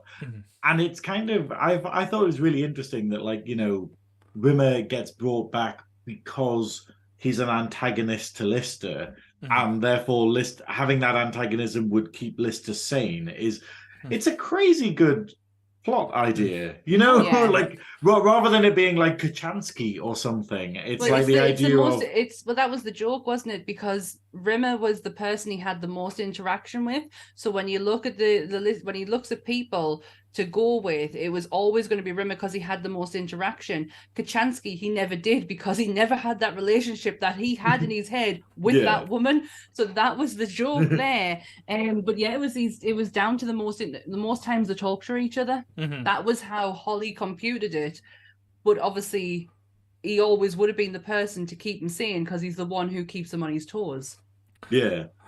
So I know we did have a little bit of Sammy's pretty much given this one away. Who was your favourite out of the lot? Oh, sorry. Well, I'll finish it up. I'll start it anyway, because it is Rimmer, just purely because of how fucking funny Chris Barry is. Like Lister is amazing, absolutely brilliant.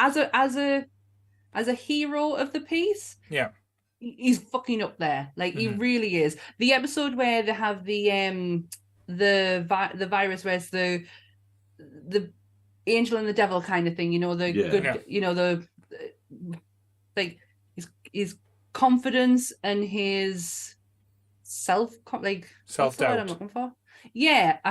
When they have that episode, and it's where where his confidence is trying to get Lister to go out of the out of the starship and take his thingy off, because he's that confident that he'll be able to breathe in space, and when he really fucking can't. That episode really, really is one of the best for Lister. It is just so fucking funny, but it's just Rimmer. There's just something about Rimmer. He's just so fucking brilliant. I think it's the fact that Rimmer's incredibly nuanced, where it's the idea of like, he is an antagonist. He's basically, it's the idea of like, he's the only character there where he can also be a villain, like we see in the Waxworld episode, where it's this idea of he's part of the team, but given the opportunity, he will be a bastard. And there's something wonderful about that, rather than, something else where if Rimmer wasn't there, then it would have to be an outside force being the villain of the week or something like that, like a monster. And I always think that's funny. I always think it's good. That's a brilliant way of looking at it, actually. That Rimmer is basically the villain of the week. You just don't know which version you're going to get. I think that's fucking brilliant. And I think there's something wonderful about it. You know how you have some friends where you're just like, okay, cool, but don't get them drunk because they're a horrible drunk kind of thing. And it's a bit like that. He's the person on the team where you're just going like, oh God, no. God, they've given Rimmer the chance to, feed into his Hitler or Napoleon complex. It's like, fucking Hitler, man. So, Graeme, who would you say? Fucking Hitler in that episode, like. Oh, That definitely fucking full on. episode. Definitely full on. He wasn't Napoleon, it was Hitler very much. So, Graeme, who was your favourite character? I don't know, because obviously I'm tempted to say Rimmer. It's really odd because I can kind of say who it isn't, because I love Lister, but I think Lister's like the everyman in it. Well, that's the Yeah. whole point of him. But I don't think he stands out that much. And Cat, I'm not actually. I like Cat, but it's like I don't really think he ever gets my favorite lines in stuff. Same Like here. I think he's great, but it's like he's not the one delivering the zingers. He's just kind of complimenting the scene. I'm tempted to either say obviously Rimmer, but if not Rimmer, then Crichton has a lot of fun stuff. Like Crichton's there as this like wonderful sort of foil to people. I'd maybe say female Holly. Like I find them really iconic and and like they get some of the best lines in it. Like just some of the best lines do come from like female Holly, and I think that's quite great because they're like. They're so useless. Like, it's this idea of like they're almost an antagonist because they fuck everything up. Yeah. Like, to the point of just going like, oh, you tried to do something, but you've actually made the ship self-destruct. Or you've managed to do this. Like, yeah, I don't know. I think it's probably between Rimmer, Crichton, or female Holly. I think. I think when I was thinking about it as a kid, I loved Crichton. Crichton was my favorite just because of how like silly and how entertaining he was, and I loved the episode where Lister's trying to teach him to lie or be disrespectful towards. It's to break his deceiving chip or something. Yeah, it's like when he's trying to get him to call Rimmer a Smeg, and he's going Smeeg, Smeeg, Heed. Just like, honestly, one like things, and when he becomes a human as well, and he's trying to like, I probably shouldn't have got the joke as well as I did when I was a kid. When he's trying to, where do I charge myself up? And he's trying to put the plug on his cock. Why is it so floppy, and why does it not go in? And it's just like say that explanation. So and many also, jokes. yeah, we're forgetting the joy of Sparehead 3. Yes.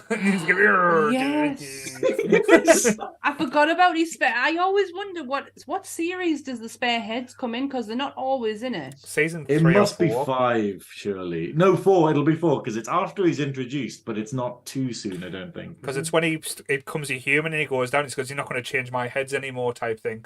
And you've got them two get, "Oh, we understand this." Number 3 is like, because his circuits he hasn't been used at all. So he's got like, circuits are a doesn't bit he have fried. like sort of computer rot or something? Yes, or he's like... got like Android rot or something that he's got. He's just like sitting there going. He's just like, I got your fancy new body. That was such a good impression, Paul. There, that was so good. But yes, I always, because I do ask Netflix, you fuckers, have gone and taken off Red Dwarf, and every year I would go bastards. and I know the it's on Dave. You can probably get Dave on repeat, so it's fine. Well, I do. I'm not going to say it. I'll tell you off camera. But I always put it on Netflix. I always used to watch it on Netflix because it was easy to put on at work because I could had me Kindle and everything. But now can't even do that. And I always waited for the series with the heads, and I can never remember which one it is. I'll have a look for it, but I'm sure it's. You're just gonna have to watch all of them again. Do you know what though? I haven't done it this year, so I'm gonna have to do it. One thing I wanted to mention as well, because this is the thing I did notice throughout, and I probably didn't notice it as much as a kid, like the music that was used throughout the show and how well it was used, because there was no different beats or no different tunes. It was always the Red Dwarf theme, but it was done different ways. It was either done really slowly, speedily, depending on what type of like what was happening in the show. But they never I just blew me away that they used the theme tune in such a way, because I don't think that's ever been done on another show that I can remember as well. And when you watch it back now, you notice it so much, especially in the first 3 seasons, how they use the music and how it's like used to build the tone and build the pace of the episode. Because remember, these episodes are only 25-30 minutes long. Yeah, not that long. I do love their disco music, though. There is something to be said about their tech disco music. That is some top-notch tunes. You could tell they weren't going for for the time music because it wouldn't have fit with the fact that they'd been in status for 3,000 years. Like, music evolves. Yeah. And you don't know what kind of music, we could be listening to that shit in about 30, 40 years' time. But listening to all that shit. I really sounded my age there, didn't I? Can't believe some of the shit I used to do with you. That is one of my favourite lines it's the only reason I like him for is because of fucking Vulva and that line. And I say it's finished. It's finished. That gets quoted so many times. I fucking love it. I say it all the time. I just sit there and go, I can't believe some of the shit I used to do with you. Have we done I can't believe you fucking brought that up. Have we done a space episode? We haven't, not yet. Okay, no, we haven't. We need to rewatch that. But if we do... I think there'll be a fight for the spaced episode. I think there's that many people who would want to be on that one. Because everyone's... Well, Graeme Bagsley's first. I think Goodwill will probably die to be on the spaced ones, just to dress up as Bobby's Nick Frost character. I think maybe. That's what we've got to do. If we're doing space, if you want to do space, you got to get dressed up. You've got to do cosplay. Yeah, you've got to do cosplay. He's already calling dibs in the chat as well. I told you. I called dibs. But yeah, I can't believe you brought Vulva into it. I very rarely bring vulvas into stuff, which is Excellent. It's kind of it's a new experience for me. But well, I appreciated it. But yeah, no, I think that's it. But no, I tell you, we've gone all over the shop with Red Dwarf, but it's been kind of fun being sort of nostalgic and just being like remembering things as you're doing things. But it's this idea of like it's just such a staple. It's so fucking good. Like I remember, did anyone else read the books? No. I did remember the books were brought out. Because I don't understand the books. Because the fact is, the books they got released after the show. And it's like, when you get movie tie-in books where they release a movie and then they do the novelization of it, where some poor bastard's basically gone, hey, make Terminator 2 into a novel, and then they've just explained what happens in the movie and then added extra stuff into it. Like, it's done retroactively. And with the Red Dwarf books, it's weird because they must have been done retroactively, like, by the writers.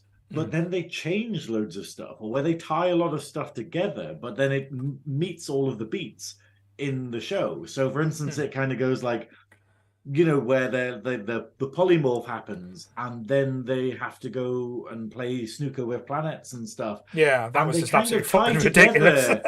As a flowing plot rather than just separate episodes. And it was so strange. It was so strange being like, oh, this... Because the way they were written felt like this was done first, and then they picked bits out and made a series out of it. Right. But that's not the case. It's like, say, as you said, with the writers, they might have had these like things in sync, but there's only so much you can put on, or like a 20-minute or 30-minute like sitcom, say with which wasn't like what shocked me, and again going back to watching it, that most of the season's only 6 or 7 episodes long, so it's oh really? So they're very short, like the seasons. They're not like the very British seasons, not these Americans where you get 23, 24. And isn't that so hang on, very British seasons last for about 10 months if we're talking about winter. I know, but that's just EastEnders, but that never stops, never goes away. That's been going for nearly, 50 odd years? No, that's Cora. But no, isn't that refreshing though to have a season that is only about like 5-6 episodes long, as opposed to like 23 that you get? Well, I don't know. In Trek, it's fine. With Trek, it's fine. The longer the season, the better. Yes. Fuck you, Picard only being 10 episodes. And then no more Picard. Why can't then it be it's a gone. full 23 episodes? So we're gonna get a soundbite instead of like having James T. Kirk going Khan. We're gonna have Graeme going Picard. Picard.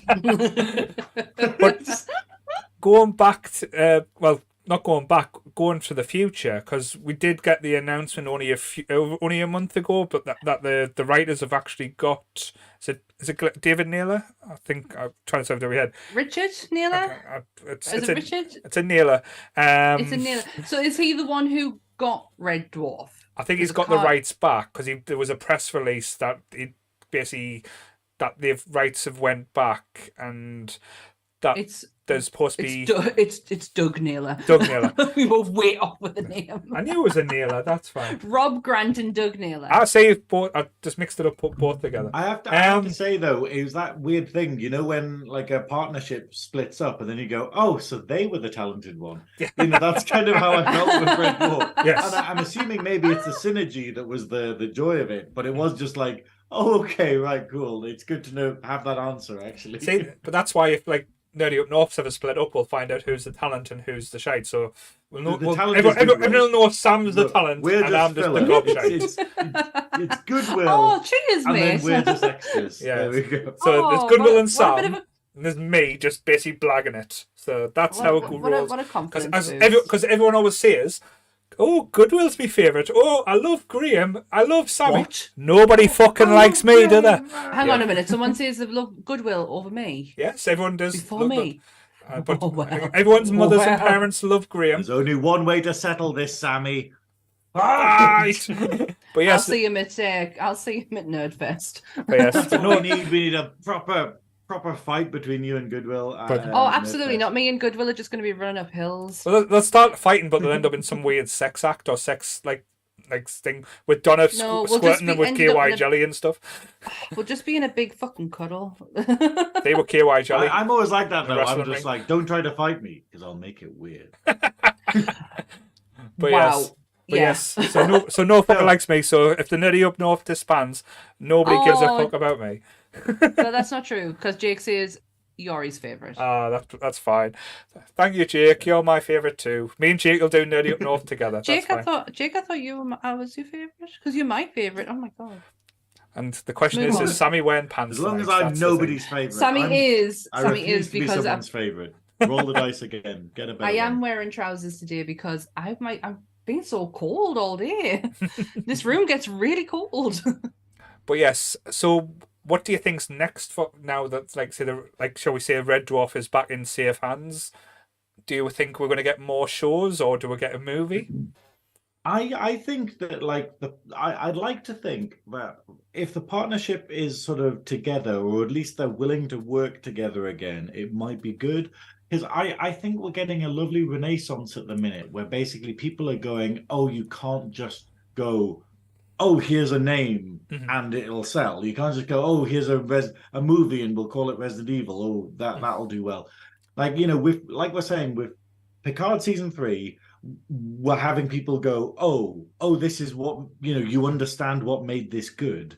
Yeah. Mhm. And I'm hoping that we're going to get that level of awareness with Red Dwarf because I'm one of those people where I'd prefer to have no more of it rather than have bad entries. Like Back to Earth was like, oh, this actually kind of makes the whole thing a bit shit by, you know, having it this running on fumes. But the writing must be there. The writing quality must be there. The actors are still as brilliant as they ever were, as there ever was, you know. Yeah. Ever was. ever was with double Z at the end. But like, yeah, I'd like to be optimistic about it, but I'd prefer them to get it right rather than just be like, oh, we've got the rights back. Let's just bang out any. Yeah, I literally just wouldn't- found a little badge on my desk that just says. Yes. It's like- My sister has earrings, these gold hooped earrings that has in the middle "fuck the Tories," and my God, does my mother get really like not for any other reason, not because it says "fuck the Tories," it's because of the profanity. Like it could just say "stuff the Tories," and I think she'd be fine with that. But it's the fact that it says "fuck the Tories" and she goes out in public and wear them. Even though my mom has the worst fucking mouth, she swears like a sailor and has an issue with. You "fuck do the not Tories." say nasty things about the MILF. Leave her alone. Leave the MILF out of this. Don't Yes. because she'll hear us talking about her and she'll jump on. She honestly she loves it. I know she does.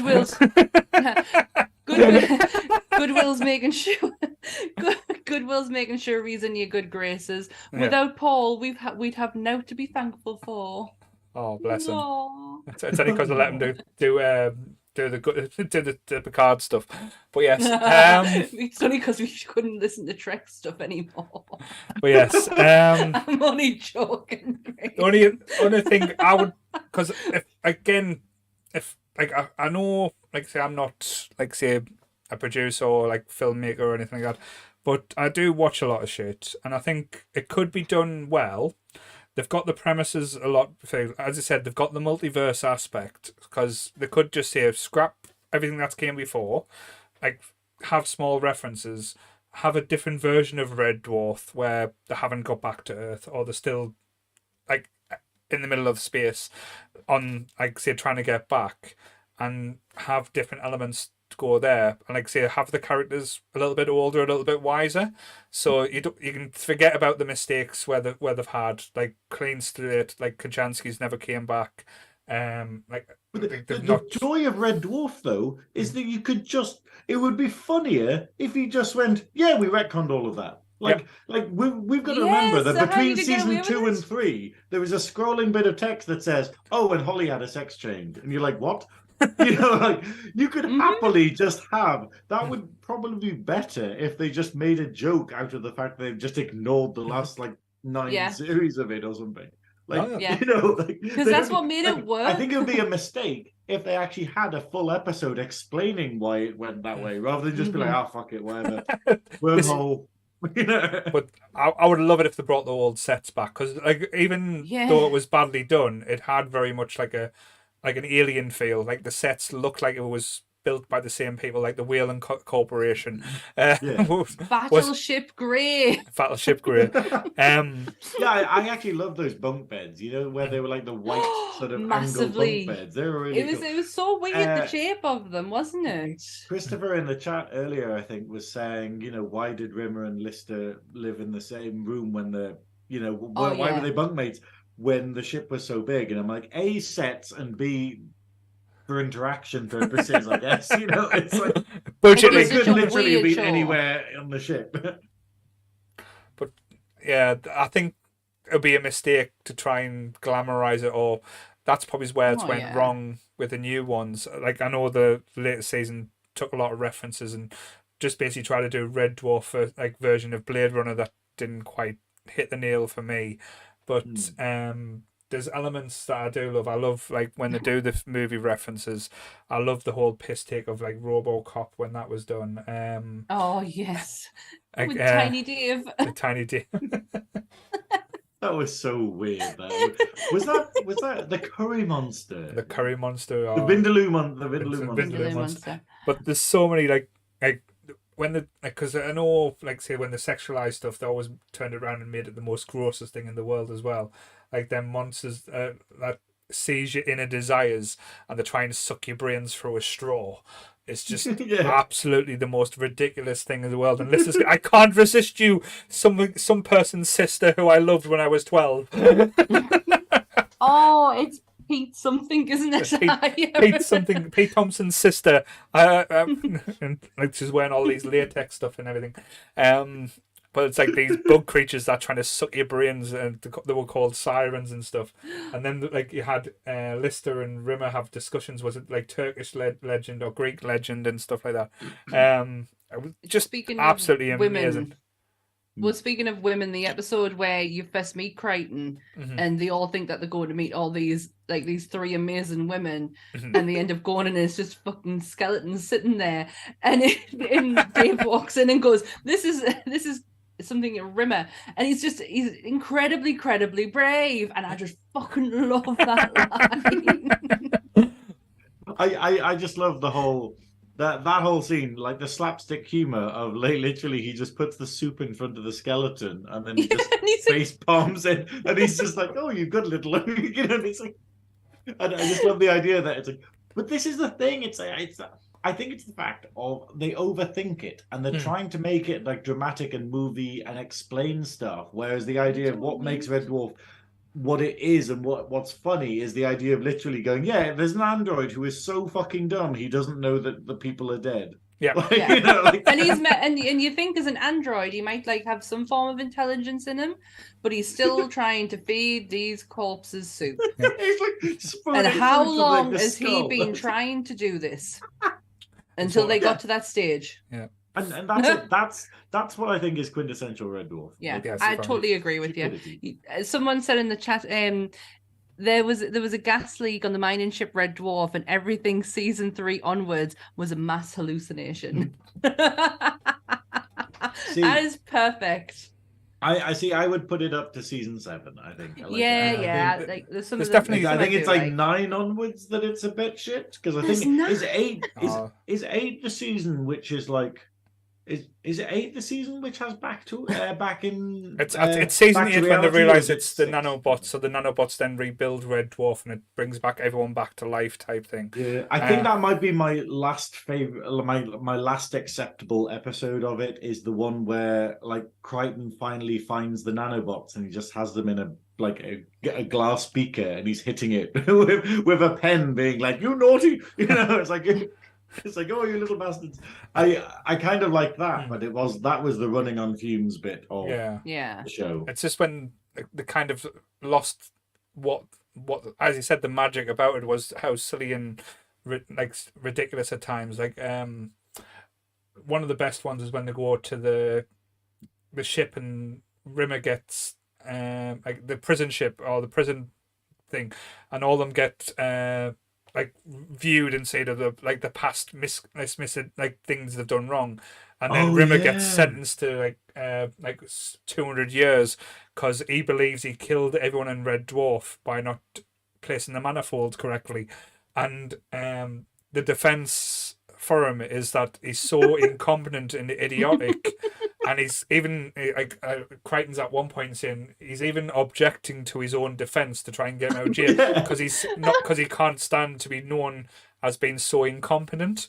And the way they tear him apart and like say to get everyone up like as witnesses. And how do you feel about Rimmer? This is like he's an associate, he's not a friend, and he's a complete asshat. He couldn't even put the soup in correctly in the soup machine. Yeah. Never mind have the capabilities to do this job.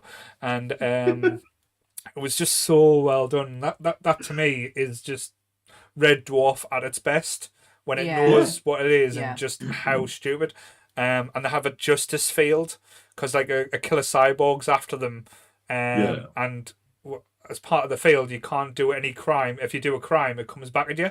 So when they're fighting this cyborg, the cyborg's hitting Lister and basically getting himself beaten up at the same time.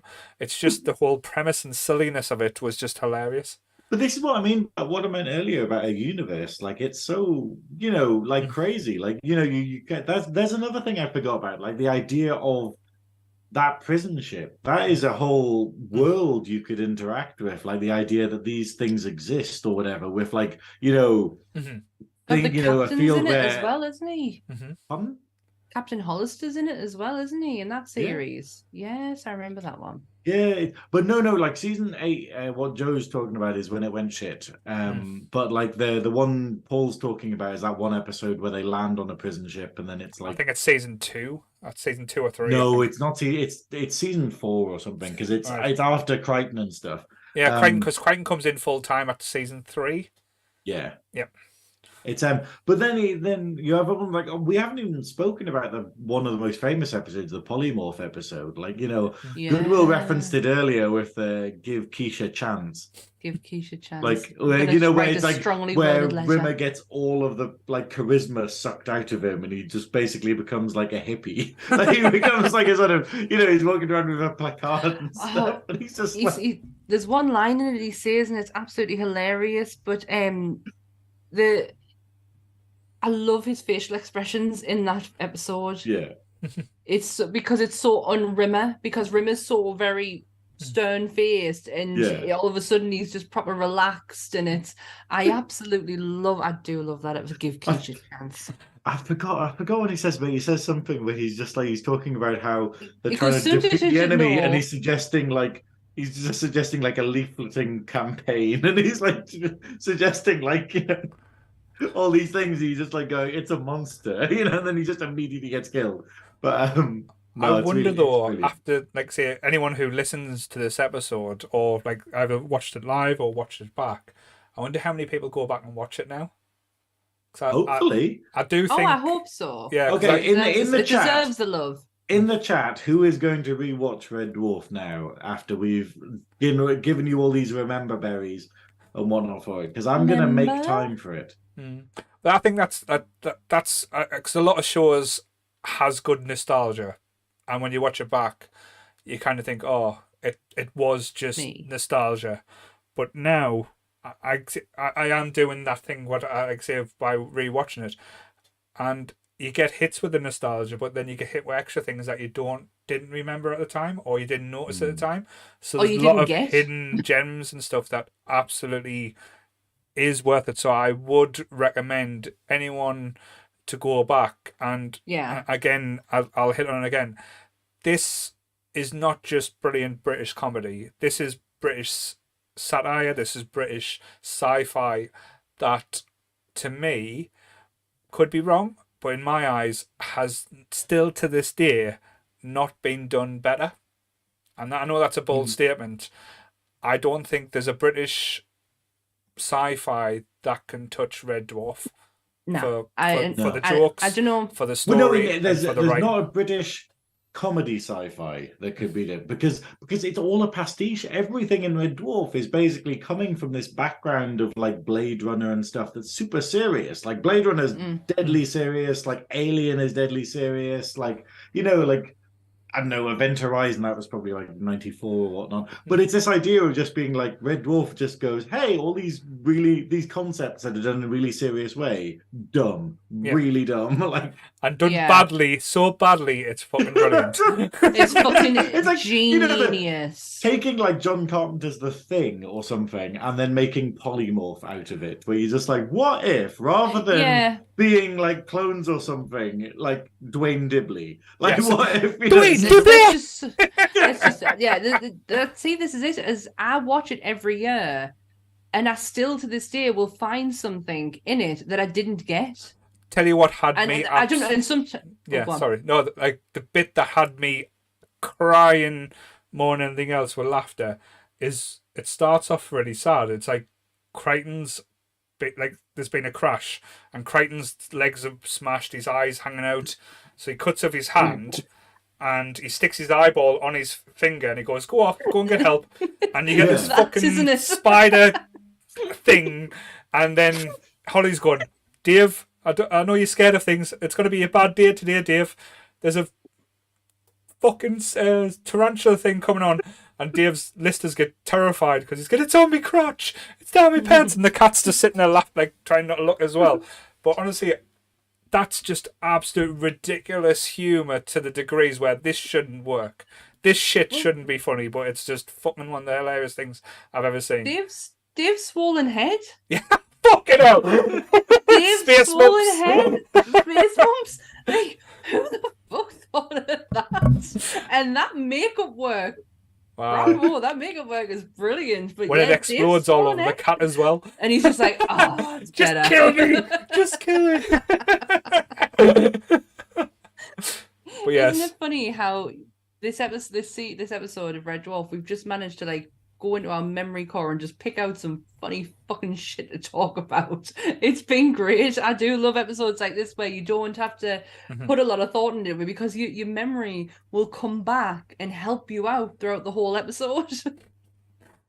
But love it. It's one of them classics. Like, I know, I think my only worry when we talk about like shows like Red Dwarf is how amazing and defensive and passionate the fan base is. The fan base, yeah. You always get scared that you might not say something right or you might upset something, but that's always the fear when we do these podcasts. But I remember the fear when we done our first ever talk on Star Wars, and we said beforehand, we were shitting ourselves. We went, this is going to be the first episode we do at Nerdy Up North where it'll have Star Wars in the title, and that gives a lot of people a chance to come at you. But touch wood, and that's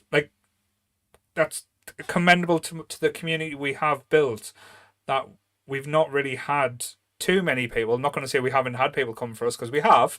Hi guys, but we have had, like, it's been like a pleasant surprise that the fear to talk about like subjects where people can probably like say take offense or take umbrage if you don't like or don't agree to the exact word they say.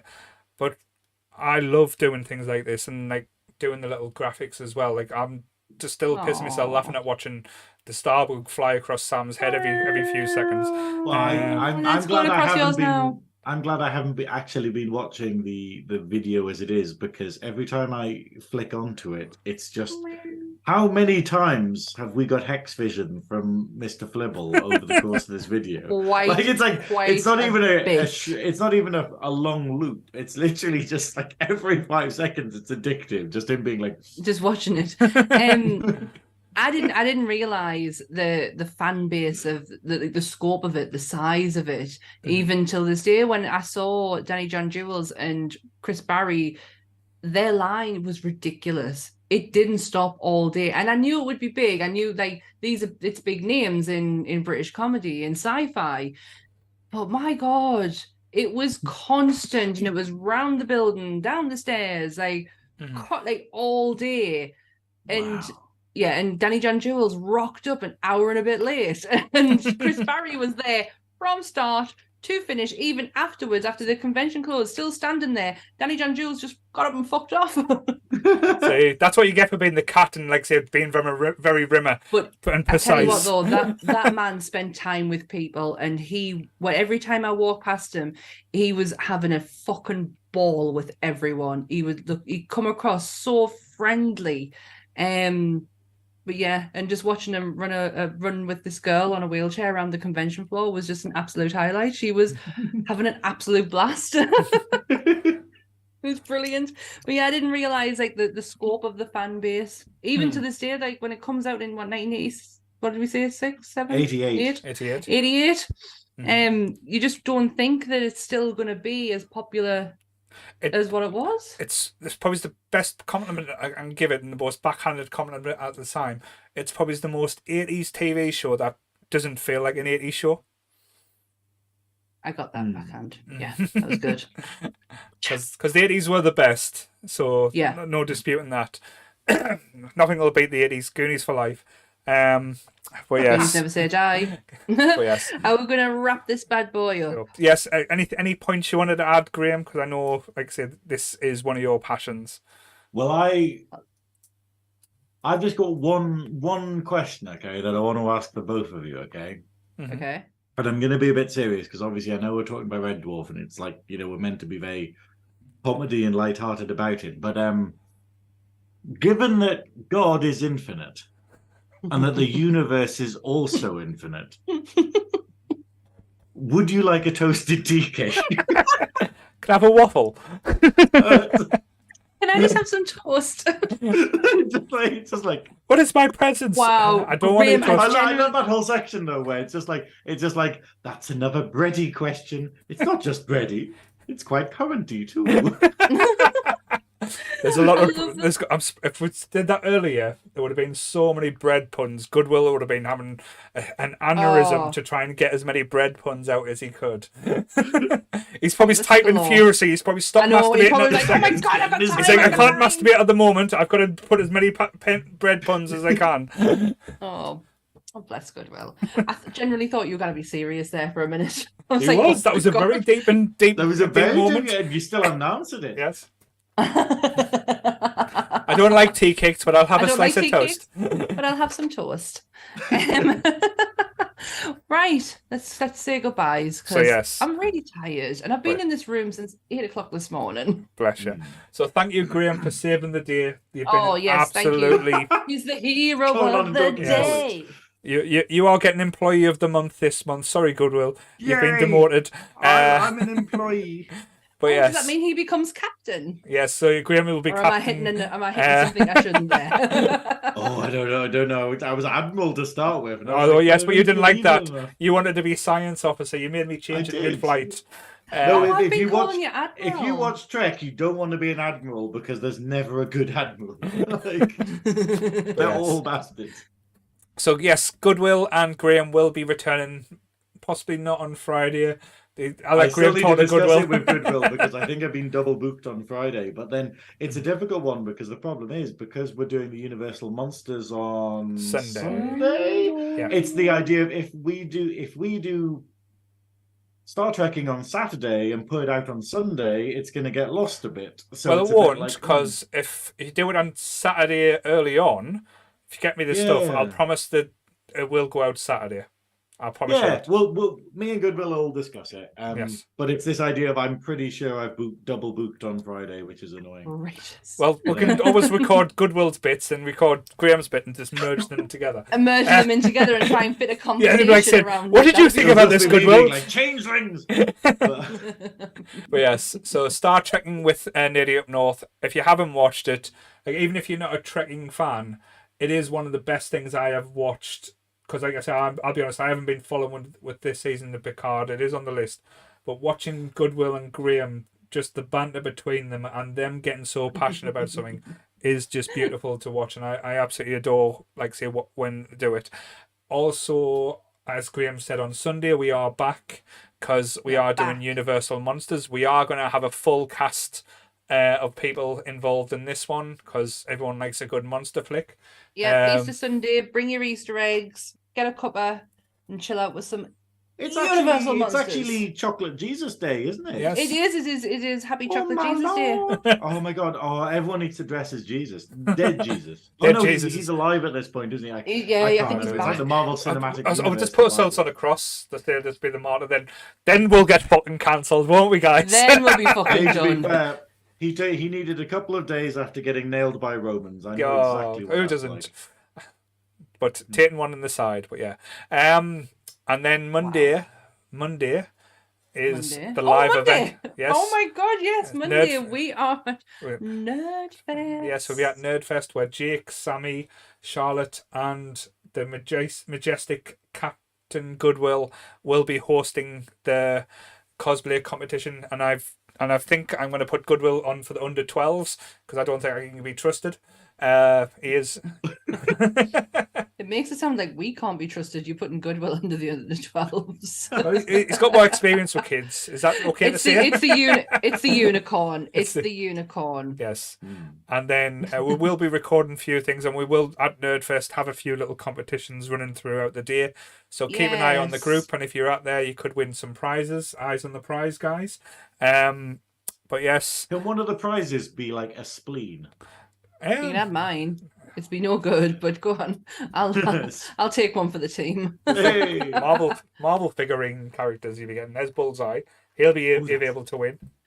Awfully fancy. So yeah, Nerdfest on Monday. Come say hi. Come record a little bit with us. Come record during the day with us. Have a little chat. Come and experience the podcast. You can win her. Are we allowed to see the nasty girl woman's face? Yeah. I don't know if we can. Because then the Star Wars fans are really going to come for us. But yes, we have a lot of things to give away. And there'll be stickers. Everyone loves a good sticker. All of a good fucking sticker. I'm gonna have to come to this. I'm gonna have to. Yeah, I'll have to. Oh, I love that. Like, oh yeah, I'm just gonna. It was the stickers. The stickers pushed me over the edge. I'm like, really? Okay, cool. Yeah, I'll come. Fuck it. You know? And he'll turn up as well, guys. But don't dish. But yes, I have arrived. He has arrived, and Graeme makes an entrance. If you don't enter Nerdfest doing that, don't come and talk to us. And we are. I have arrived. And we are excited as well. Right. We have changed a few things around. So on the 16th of April, due to popular demand, and demand I mean some very talkative female members in the Discord, Sarah and Lauren, we're getting very excited about this. I was going to say that was not me.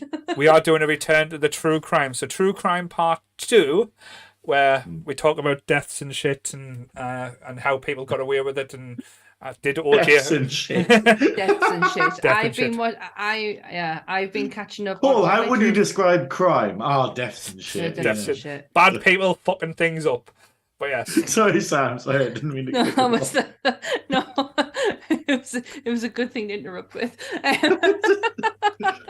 What you're watching are deaths and shit. Yeah. That's what the episode's going to be called. True Crime Part 2: Deaths and Shit. Yes. But yes, so that's going to be that sounds like the most bleak crime thriller in the entire world. Deaths and shit. Oh yeah, I should also point out that all of my Game of Thrones episodes are now available on YouTube, and the last 2 episodes because it is going to come to an end for a bit, will be put up in the next 2 weeks. Yes. So we Yay. have Spicy. stepped away from the Patreon because we were overstretching. But the good thing is, and again, this might sound like I'm bragging, but I don't give a fuck. We are almost hitting our target now on YouTube for watch hours. So we are nearly hitting the mark where YouTube will start paying us stuff. So please watch, and if you like work from home or if you're animals, put it on. have animals, leave the podcast on so the animals can watch. It's Well, what I do, yeah. so my cat knows I'm around, so she can hear my voice. Yeah. But we are I'll leave it on for her. we are literally only a few hundred hours away from hitting the 4,000 hours target. Think about that. There's been over nearly 4,000 hours watched of us talking shit. Yeah. That's And crazy. Thank you to everyone who has. Thank you to everyone who joins us each week in the chat. It's like becoming like a little community of its own on the chat. Like, it's so lovely just to always see the familiar faces. Like, don't get us wrong, love seeing the new guys coming in, but it's really nice like seeing Goodwill, Christopher, Sarah, Lee. I think Lee's not in tonight, but Lee would always. He has be been. here He's if he popped could in be. from time to time, but Oh, did he? Oh, I'm Yes. sorry, Lee. but to be fair, Lee knows how much I love him. let's be honest. Anyone who's in the chat, I'll always say this: you're my favourites. If you're not in the chat, I don't like you. There you go. My favourite. But yes, and Dirty Donna was in for a bit as well, and He was. Beth, I know She you gave had me a some comment. bad news today. If you ever watch it back, we have got your back, Beth. We will look after you. Like I say, We we've love got you, Beth. Cool. But anyway, so yes, follow us on any platform you can think of. Follow Goodwill on Twitch, on Twitter. He is now the Please. Twitter leader on Nerdy Up North. I don't know how that works because I just used it to harass Kevin Smith, and I think Kevin Smith was getting a bit annoyed with us. So I'm anyway, surprised he hasn't blocked you yet. So yeah, Goodwill's on Twitter. I've got TikTok. Paul's got Instagram. We all have Facebook. Please, and you please can don't find get us on- offended by anything I post. I'm sick of people getting offended. But yeah, Oh, this fucking snowflake generator. All right, Piers Morgan. He's bloody snowflake oh generator. no, I Oh can't my believe God, Piers Tinder. Morgan's been mentioned on the podcast. We have to finish now. It's over. We're It's done. over. We're done with. We're But done. also, you can follow me on Twitch at Synoiz, Synoiz, and I am the drag queen, the Velvet Snatch. I have just finished my fucking Snatch Talk series, and it took so much out of me. It was very difficult. It was very Yes, rewarding, but queen. wow. 6 That- weeks of not having much spare time. And then still But- accepting gigs at the same time. But And bloody doing hell, the We're program. done. We're done with. But We're also, done. you can follow me. Well done. Crazy, Yes. man. It's really crazy, but it's been wonderful. Like, it was really fun because, like, we had it last year and we had it again this year, where the winner of the actual competition is literally there with a crown and a sash and stuff. And I'm interviewing them, and then their mum comes over to me and they're like, "Oh, I'm such a big fan. Oh, I love the show. I watch it every week." And I'm like, your child has just won this entire competition. They're like, yeah, I know them. You know, and it's, I see them on the regular. it's like, oh my God, the Velvet Snatch. Velvet But no, Snatch is you the can real watch that. hero. But yes, and You can watch as that Goodwill on keeps on YouTube saying, at as The Goodwill Velvet keeps saying, Snatch. we have your links in the description below. So do all this jazz. Look at us. But yes. I hope that where am I in the? Yeah, that's it. But Yeah. So yes, I'm gonna lick up I'm those watching that delicious back now. lemon juice. but yes. I don't think we've got anything else to say. That's it. That's That's it. it. That's Sunday done. episode, Monday at Nerdfest. Yes. And Stay the line. see, we're getting close now to 150 episodes, and that's just mental. But yes. So thank you guys, and just laughing at Goodwill saying he's a constant professional. I've seen your hat you wear. You're a dick. You're a professional at consummation. I think. Yes. Yeah.